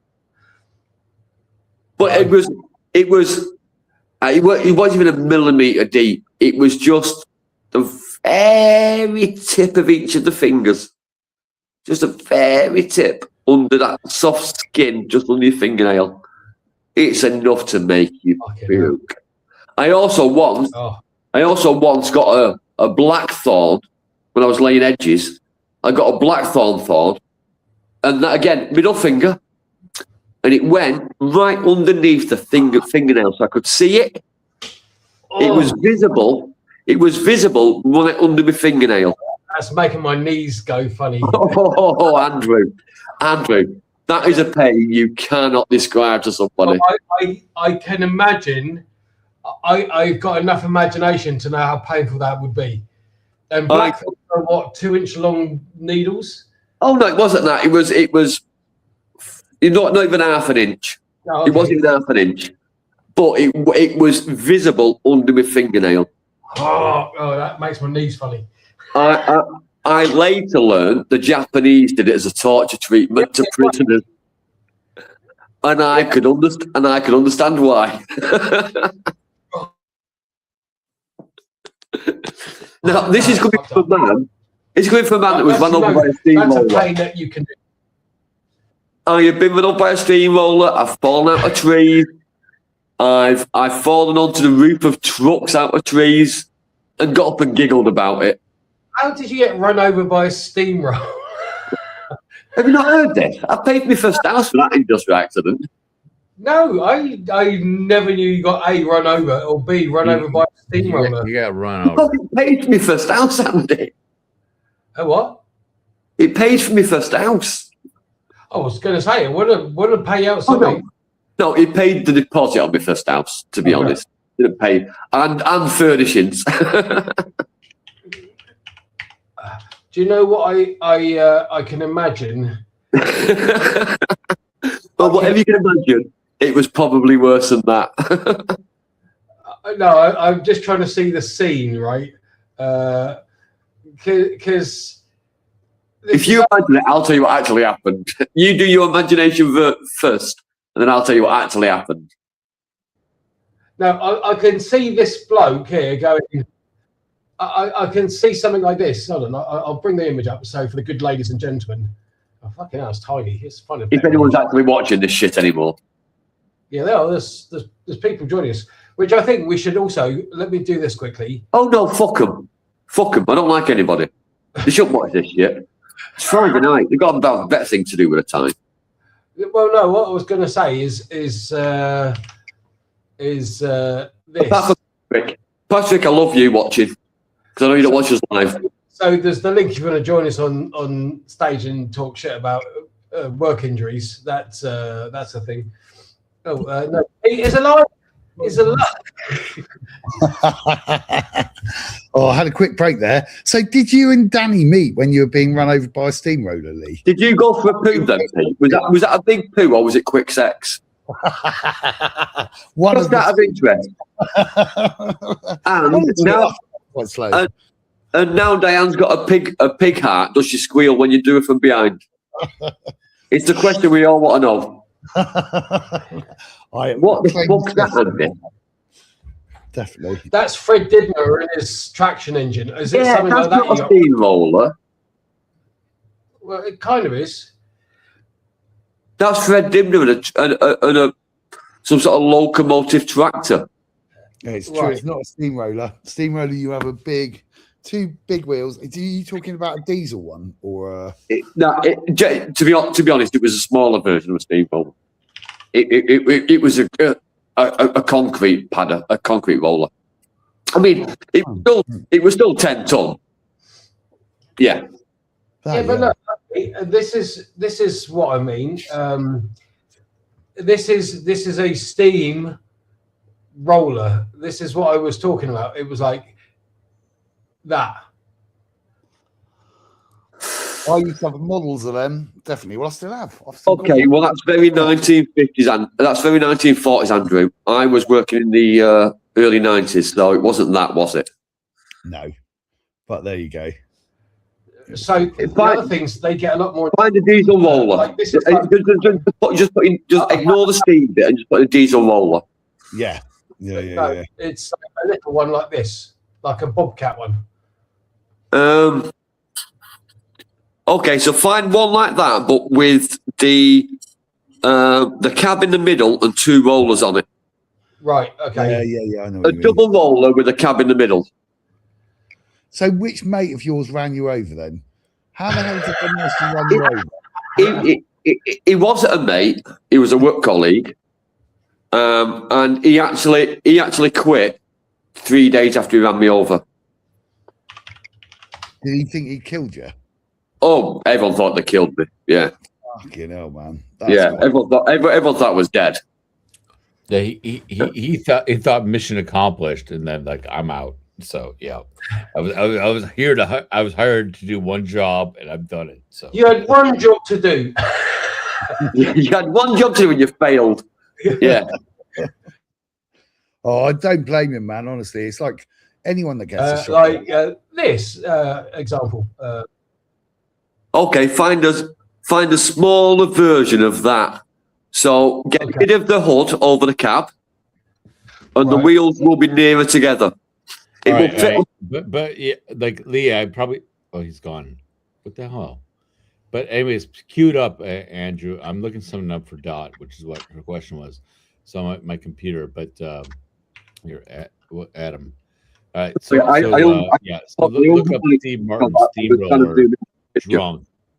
And like I think I sent to Lee, but yeah, you should play. You should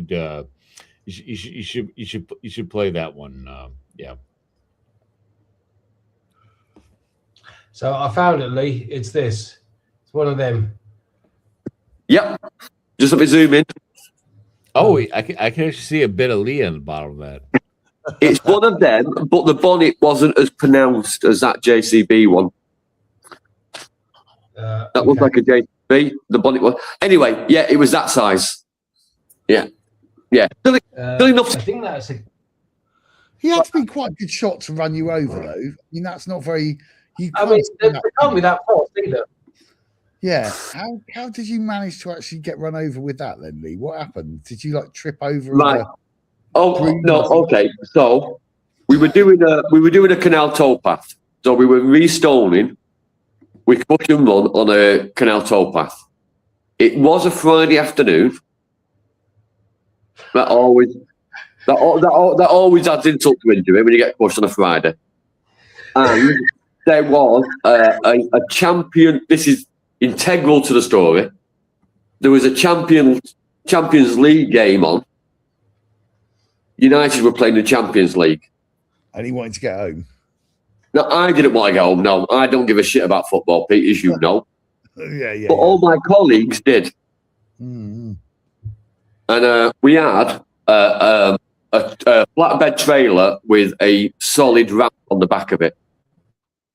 So not like the two-legged ramp that we normally use. This had a solid ramp because those rollers would, the wheels would slide on the single ramp. So you needed to have a solid grated ramp on the back of it. So the lad drove the roller onto the trailer. We're going home. It was finishing time. I threw the ramp up and stepped behind it to put the pins in to hold the ramp up. And before I could put the pins in, he was already climbing off, and he caught his jacket on the reversing handle. Oh man, that is So he was off the seat, so he didn't have his feet on the pedals, and the roller jerked back, then carried on rolling back. So I got between the roller, the tailgate of the trailer, and the floor Fuck. Bloody hell. for about 5 seconds. It seemed like a lot longer. Yeah, I bet it felt a lot longer. Bloody But hell. he had to sit back on the engine, he had to turn it back on, and he had to drive it off me. Oh. So I was pretty fucked at the end of it. Yeah. Fuck Yeah. hell. Oh man. So how long did you have to spend in hospital for that? I didn't. But you've got an insurance payout. You must have some sort of hospital. I went to hospital that evening. I phoned my parents from hospital, and my dad said, "Can I watch the football if I come pick you up?" You can ask him when you see him in August. You can ask him about this. His only concern was football was on that night. Oh, I love my parents. Another reason I love my dad. He wanted to pick me up. He wanted to watch the football first. Yeah, So well, I need Champions League. My God, I suppose. Yeah, I don't know. They tried to keep thank him for his service when you see him. So yeah, they tried to keep me in, and I was probably still in shock, probably still on adrenaline, and signed myself out of hospital. I ended up with, in all, about 30 stitches in my elbow and arm, 30 more in the back of my head. I couldn't. They had to cut my trousers off me because my legs had swollen up so badly. Oh, crushing injury. I got home and took some mushrooms and felt great for 3 days. Oh, mushrooms, that's always a gamble, that is. You could easily have felt really shit for 3 days as well. So that's quite a gamble. You have to bank on good company for that one, definitely. And they're like no, I had a good company for it. The lad I was living with was a paint sprayer. He's called Matthew. He worked a week on, a week off. And we just did a week's worth of mushrooms in like 3 days. It was fucking horrible, mate. How did you have them? Because like tea is like mud, sandwiches is like eating earth, right? They're fucking horrible. There's no two ways about it. They're not pleasant to eat. I've never come across any recipe. We started off dropping them raw. Oh, that's horrible. Yeah, I know. But I was a kid, and it was good fun. And then in the morning, for the second dose, we did them on cheese on toast. We grilled them and had them on cheese on toast. And then I spent something like 5 years in an alternative universe. Oh no! I was talking to fish and everything. I was in a whole other world for at least 2 days. It was fucking brilliant. I was also prescribed some really strong painkillers. So me and Matt were doing mushrooms and painkillers together, and he didn't have any injuries. He had no injuries, and we were dropping painkillers and taking mushrooms at the same time. It was awesome. At one point, I woke up and we were hugging each other, and we may have hugged each other for a few hours. I know I was shaking as well. Yeah. It can be strange, definitely. Be a strange experience indeed. But I was also dating a girl at the time called Ellen with an E. She was a horsey girl. Posh. Ellen sounds a bit posh. She had a cracking pair of tits. And for about 3 weeks I couldn't come. It was brilliant. I just couldn't ejaculate for like 3 weeks. My cock was sore. Oh. It was a combination of painkillers and mushrooms. Too much drugs and too much pain. Blimey. God, And then my stitches popped. We were having sex one night and my stitches popped and I bled all over. Oh, lovely. God, before I had my operation, because there was so much pressure down there, I could go about fucking 5 meters. Honestly, I could jet wash. I reckon with it was fucking nuts. I could literally have sprayed something. So yeah, I still think your washing knobs everywhere does sound quite fun. I've really started. I found these pruners, mate. Honestly, that are amazing. We got them off one of our mates' YouTube things, right? And tried them out, and it actually makes it quite fun. It's not bad at all. But they're really lightweight, electric. They come with 2 chargers, an extension pole, and they cut through fucking virtually everything I need on the olive trees. They're brilliant, man. So And they're really great. Is it like a big set of secateurs on the end of a stick? You can attach it to a stick, but mainly it's just for like the most of the work you're going to do is just pruning straight by hand, right? Because we've got the trees down quite much lower. Yeah, I'll show you some pictures of it. We've done a lot. The Makita ones, Pete. The Makita ones have got. I've not got a pair. But the Makita ones have got brilliant reviews online. Well, that's the pole one. So they do up to like 4 meters. Yeah, we had the Makita ones and them, and these ones shat all over the Makita ones because she. Really? Send me an image of them. Yeah, send me a photo. I'll send you a link. But honestly, they're fucking amazing. They're really good. So. When you find a decent bit of kit and it makes a real world of difference to how you work. Oh yeah. Right? Yeah. Honestly, they're brilliant, man. They're really good. So I'm getting them delivered on the 15th, but I'll send you a photo of what I ordered.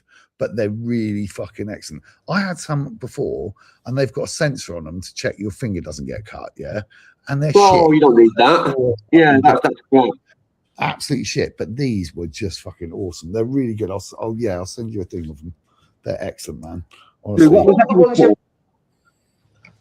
the ones you had before, Pete? The electric pruners. Those ones, yeah, they're a bit crap, but they were really expensive compared to these. These are like, I mean, they're not cheap. I think a case with about 130 euros or something, right? For a case with 2 batteries, they last all day, and they're really, really good. They just cut through fucking everything, and they're just about weighty enough to kind of to go through something meaty. They just make life really easy. We've done literally, I think me and Di have probably done about 400 trees, and we're going to try and do all of them now because you get like halfway and it looks really good, and you just think, fuck, all I can see is these like 6 or 7 trees that are a bit shit here or there. Is kind of getting like that. But I've really enjoyed it. It's nice weather to work in, this kind of weather. I know one of my customers who does a little bit in her own garden bought the Parkside ones. They're not the Audi ones. Oh yeah. Oh no, fucking brilliant little bit of kit. Obviously, it's not professional standards. It's a domestic garden, so probably won't do for you because weight-wise and mobility-wise, they're not brilliant. No, but there's a little bit of a gardening kit. It's coming on. No, Lee, I've got those as well. I've got those. I think in the next 15 years, everything I use will be battery powered. Yeah, they're awesome. These things are really good. But for you, I just think they'd be ace because the batteries last all day. You've got one plug that charges 2 batteries and it comes straight with the set. So it's cheap, much cheaper. And honestly, we had Makita, my ones that were a lot more expensive. I bought like a professional standard one from some Ponzi shop, and fucking these ones, and they just shat all over everything else. They were just brilliant. So we've just ordered 2. Honestly, they're really good. Is they close too slowly for me. If I'm doing deadheading on roses, or let's say I'm undercutting a small privet edge where I need to cut the bottoms off, my handheld secateurs is just snip, snip, snip, snip, snip. I'm just away. And because I know what I'm doing, because I've done it forever, or cutting the heads off lavenders, which is what I use secateurs for. So I clump all the lavenders together, and I can just snip away at the bottom of it. I can go through it in seconds. But if I use the battery powered ones, they take like 3 seconds to close. No, these ones are really quick, man. They're awesome, and they get through some really chunky shit as well.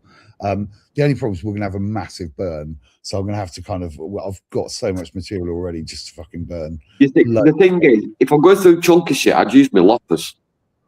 These are honestly better than loppers because there's none of the hassle. They're really quick, and there's none of the hassle of closing two handles together that takes me a split second. Yeah, but the thing is, you need an angle, a much bigger angle, to close those two handles together than you do. You do, yeah, you do. You're correct.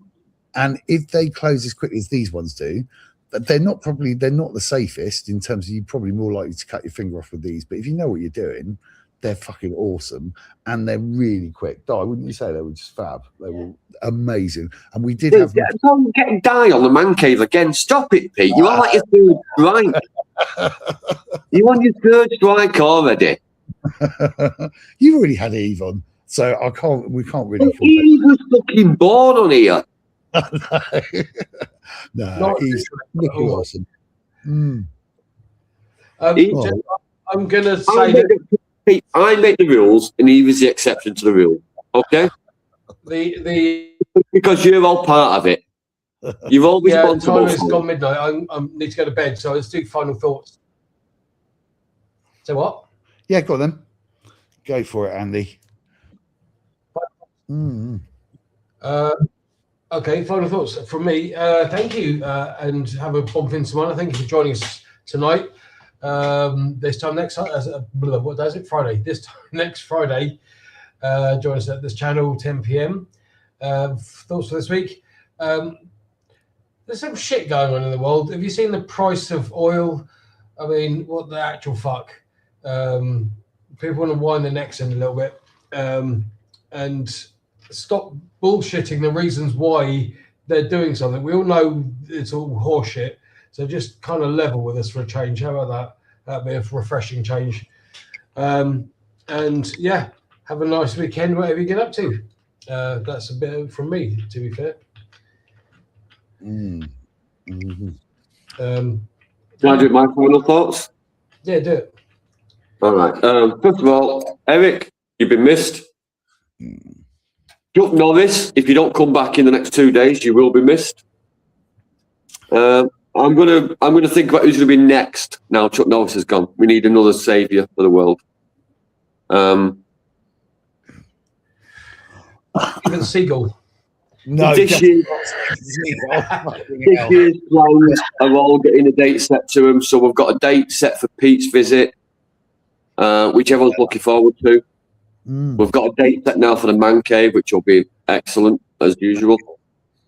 So that's been nice to get away this weekend. This week, I hope next week has less injuries than this week's had.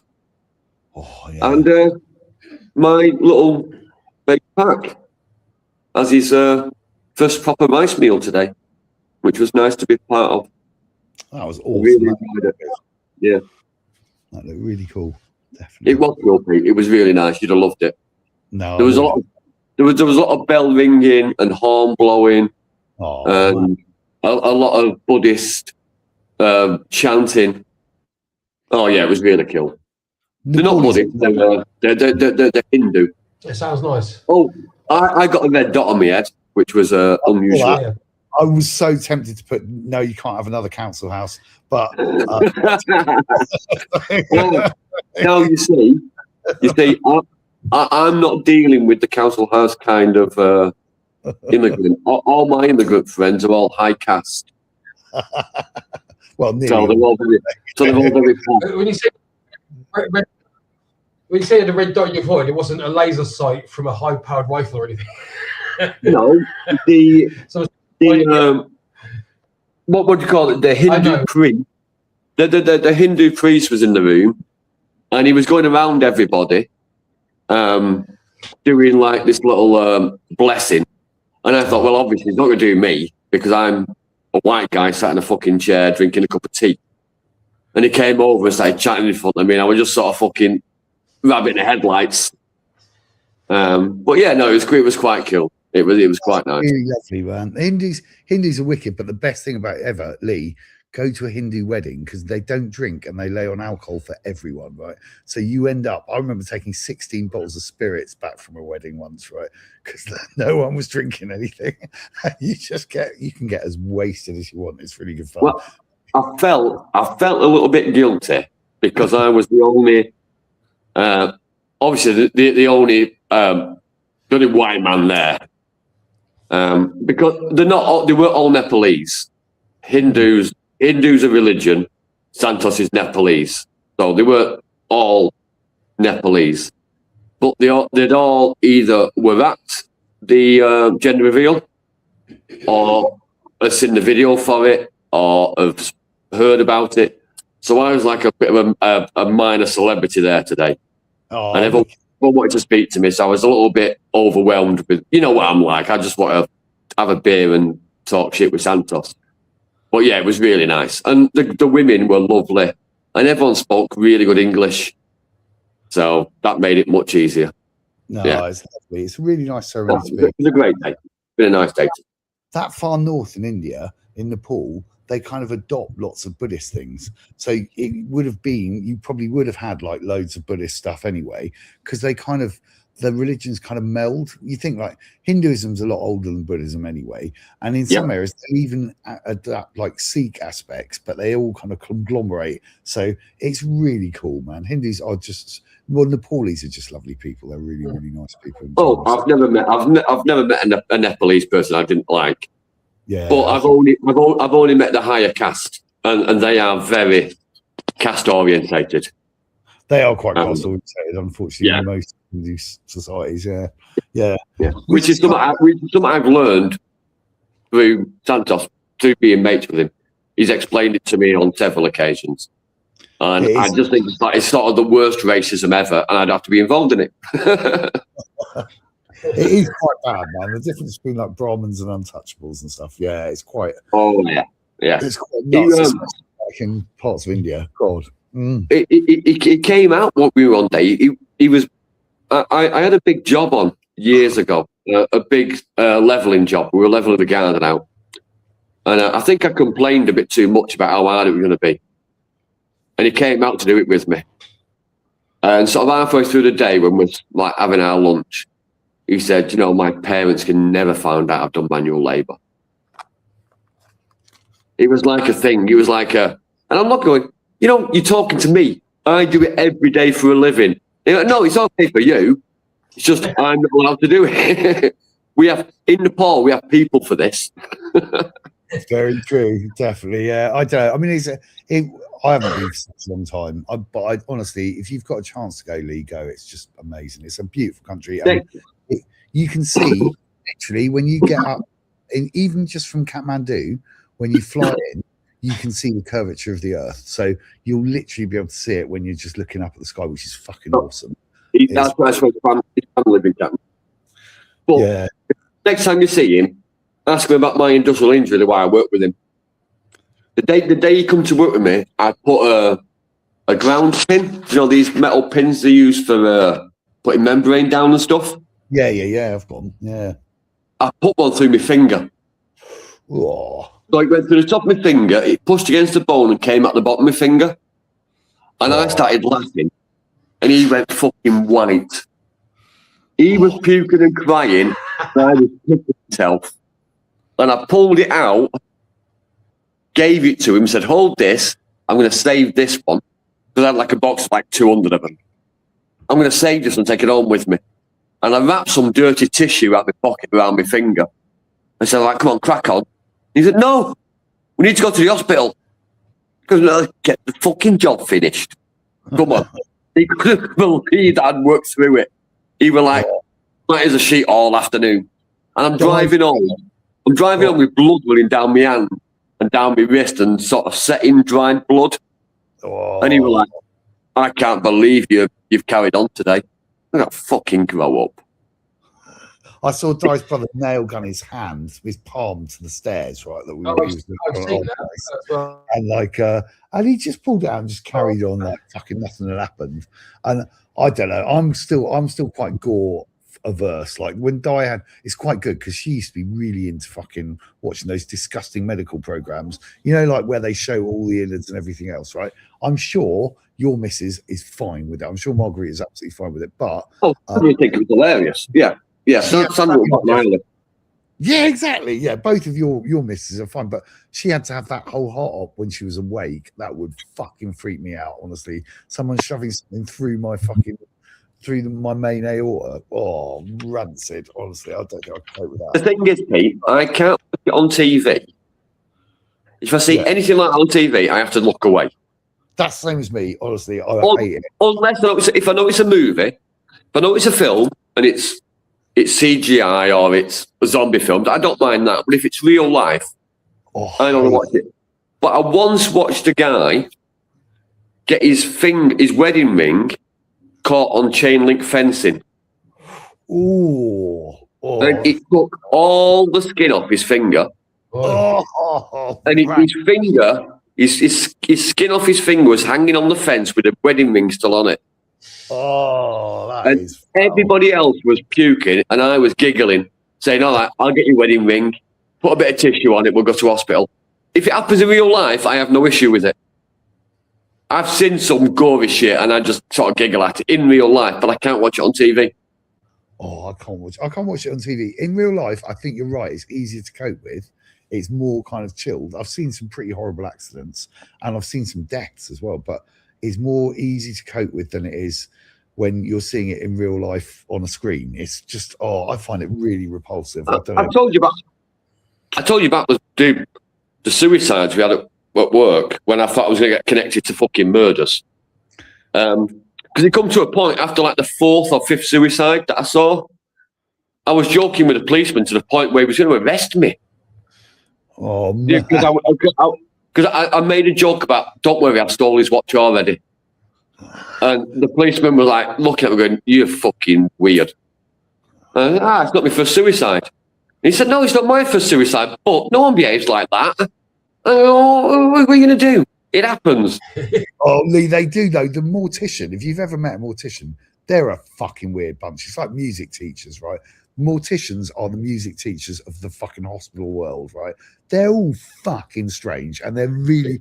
I remember fucking this guy I used to know as a mortician used to keep his sandwiches in the fucking morgue in the fucking slide out drawers. They're rank. They've all got some fucking like. They've listened to the Cure when they were a kid or something. My fucking son, my son is studying to be a pathologist. Yeah, they're weird, man. I'm sorry. No, he's always had a weird sense of humour. He was born slightly fucking twisted. And he's my son. I love him to pieces. He's fucking brilliant kid. But then, Lee, I tell you what, there is always money in death. Doesn't matter what happens, how much the oil prices go up, how much whatever else happens, there's always cash in death. What impressed him is years ago he had a work experience, you know, at school where they come in and speak to you about what they do for a living. And the guy that came in to speak to him said, "Doctors call me sir." And he went, "Yeah, I want that." And that was it. That's what convinced him at like 13 that he wanted to work with dead bodies, because doctors call him sir. Very bizarre. Wow. I think the thing is, if you've got passion and you can kind of spread it, brilliant, go for it. If you're really lucky if you know that young, to be honest. I think for a lot of us it takes a lot longer to figure out. So I don't know. So I think that's really cool. I think it's a good thing that he's found something he enjoys. And fucking hell, we're all weird in some way or another, for fuck's sake. So it's a good thing. That's what's weird about education, is education generalizes, and the way you succeed in society these days is by specializing as much as possible. The more specialist you are, the more successful you are. So why the fuck do we teach loads of general stuff to everyone going through the education system? It's fucking nuts. But there you go. I don't know. We once had a suicide. We once had a suicide where a woman poured petrol on herself and set herself on fire. Oh, that must be I was lucky enough not to actually see it. She was smouldering but dead when we found her. Did you smell her? Can you smell it though? The smell. Oh yeah, you could smell it, because you could smell it from a fucking half a mile away. Yeah, I bet. But about 5 days later, a police what do they call it? Like a shrink. Oh yes, psychologist or Yeah, came to visit me at work to make sure I was okay. Because apparently the people that sold her the petrol, they'd all gone on the sick, and were all claiming sort of mental scarring or whatever, you know, sleepless nights, and they couldn't settle, and they can't sell petrol anymore for a living. And he said, "We just want to know how you felt." And I said, Lee, they did a really interesting study, right? Lockerbie, do you remember the Lockerbie disaster? Like, "Oh, I took Eric there. I took Eric to Lockerbie." well, half of the people got treated with therapy and the other half didn't, right? So they had a really perfect study of how people did after they'd been therapized, you know, like fucking. I just want to chime in. Lee, you took him there after the smell had been gone. Oh, yeah. 30 years later, Ken. 30 years later, mate. Yeah. Like, if you take him fresh on the scene, it's a different situation. So, but Lee, guess who did better? Who do you think did better in general, of psychologically? Those that got treatment or those that had none at all? Oh, I already know, Peter. Those that didn't get any treatment, obviously. Absolutely spot on. Yeah. Absolutely right. So because they just got on with their lives. Yeah. And what's nice about that, sometimes that suck it in is what you need, right? It's probably better for you, and you have less kind of trauma from reliving it all again. But it's really interesting because it's a long study. It's, you know how long ago Lockerbie was. So. I drove through Lockerbie and slept in Lockerbie.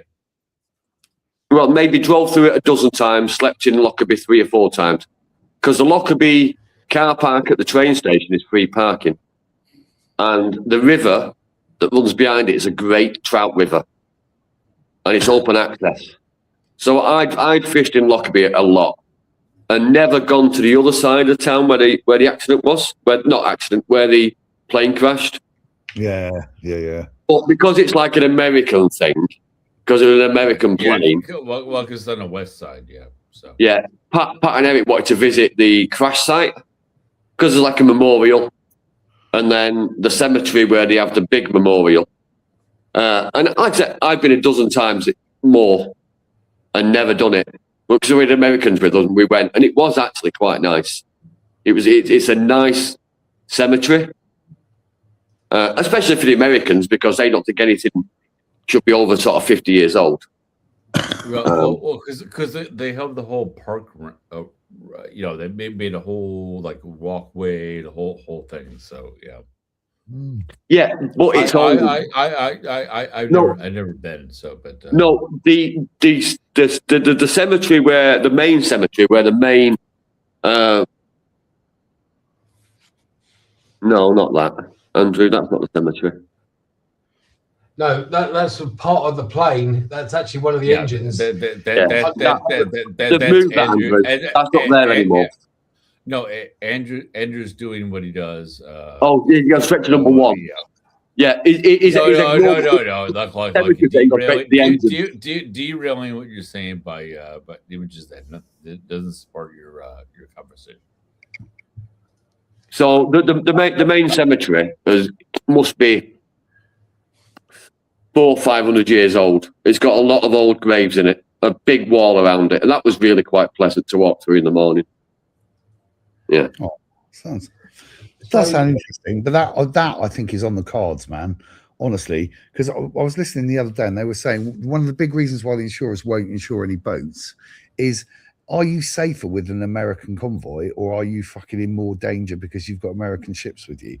Essentially, you're probably in way more danger having an American convoy assist you across the straits than you are if you haven't got any of them around at all. So they're still not going to insure, and it's not just petrol, it's helium. It's kind of helium you need for superconductors. So you need them basically for virtually everything that we use. Everything, Microchip usage. There's so much stuff that comes out. Kuwait produces something like 90% of the natural gas, doesn't it? Iran and Kuwait have got both of the biggest natural gas kind of and oil. the one in Qatar has just been hit this week. Both of them, and the Israelis hit the one in Iran, and the Iranians hit the one in Qatar. So they've basically fucked it. They reckon it will take 5 years to recover. natural gas. The UK is really dependent on natural gas, but there's like, think of how many people fucking buy little gas canisters in Portugal, fucking loads. So it's going to be interesting, definitely. I'll tell you, it's going to be a really interesting couple of years, I reckon, after this. Okay, ladies, it's 12:30 and I need to go to work tomorrow morning. I've got to go to Spain, so I'm with you. Yeah, that's it, Andy. That's the Lockerbie Garden. Looks nice, actually. I have to admit. That's in the grave. That's in the cemetery. That's in the graveyard. That one. Okay. Right. Buon fin settimana. Definitely. Have a good weekend. Have a great weekend. Take care. Mr.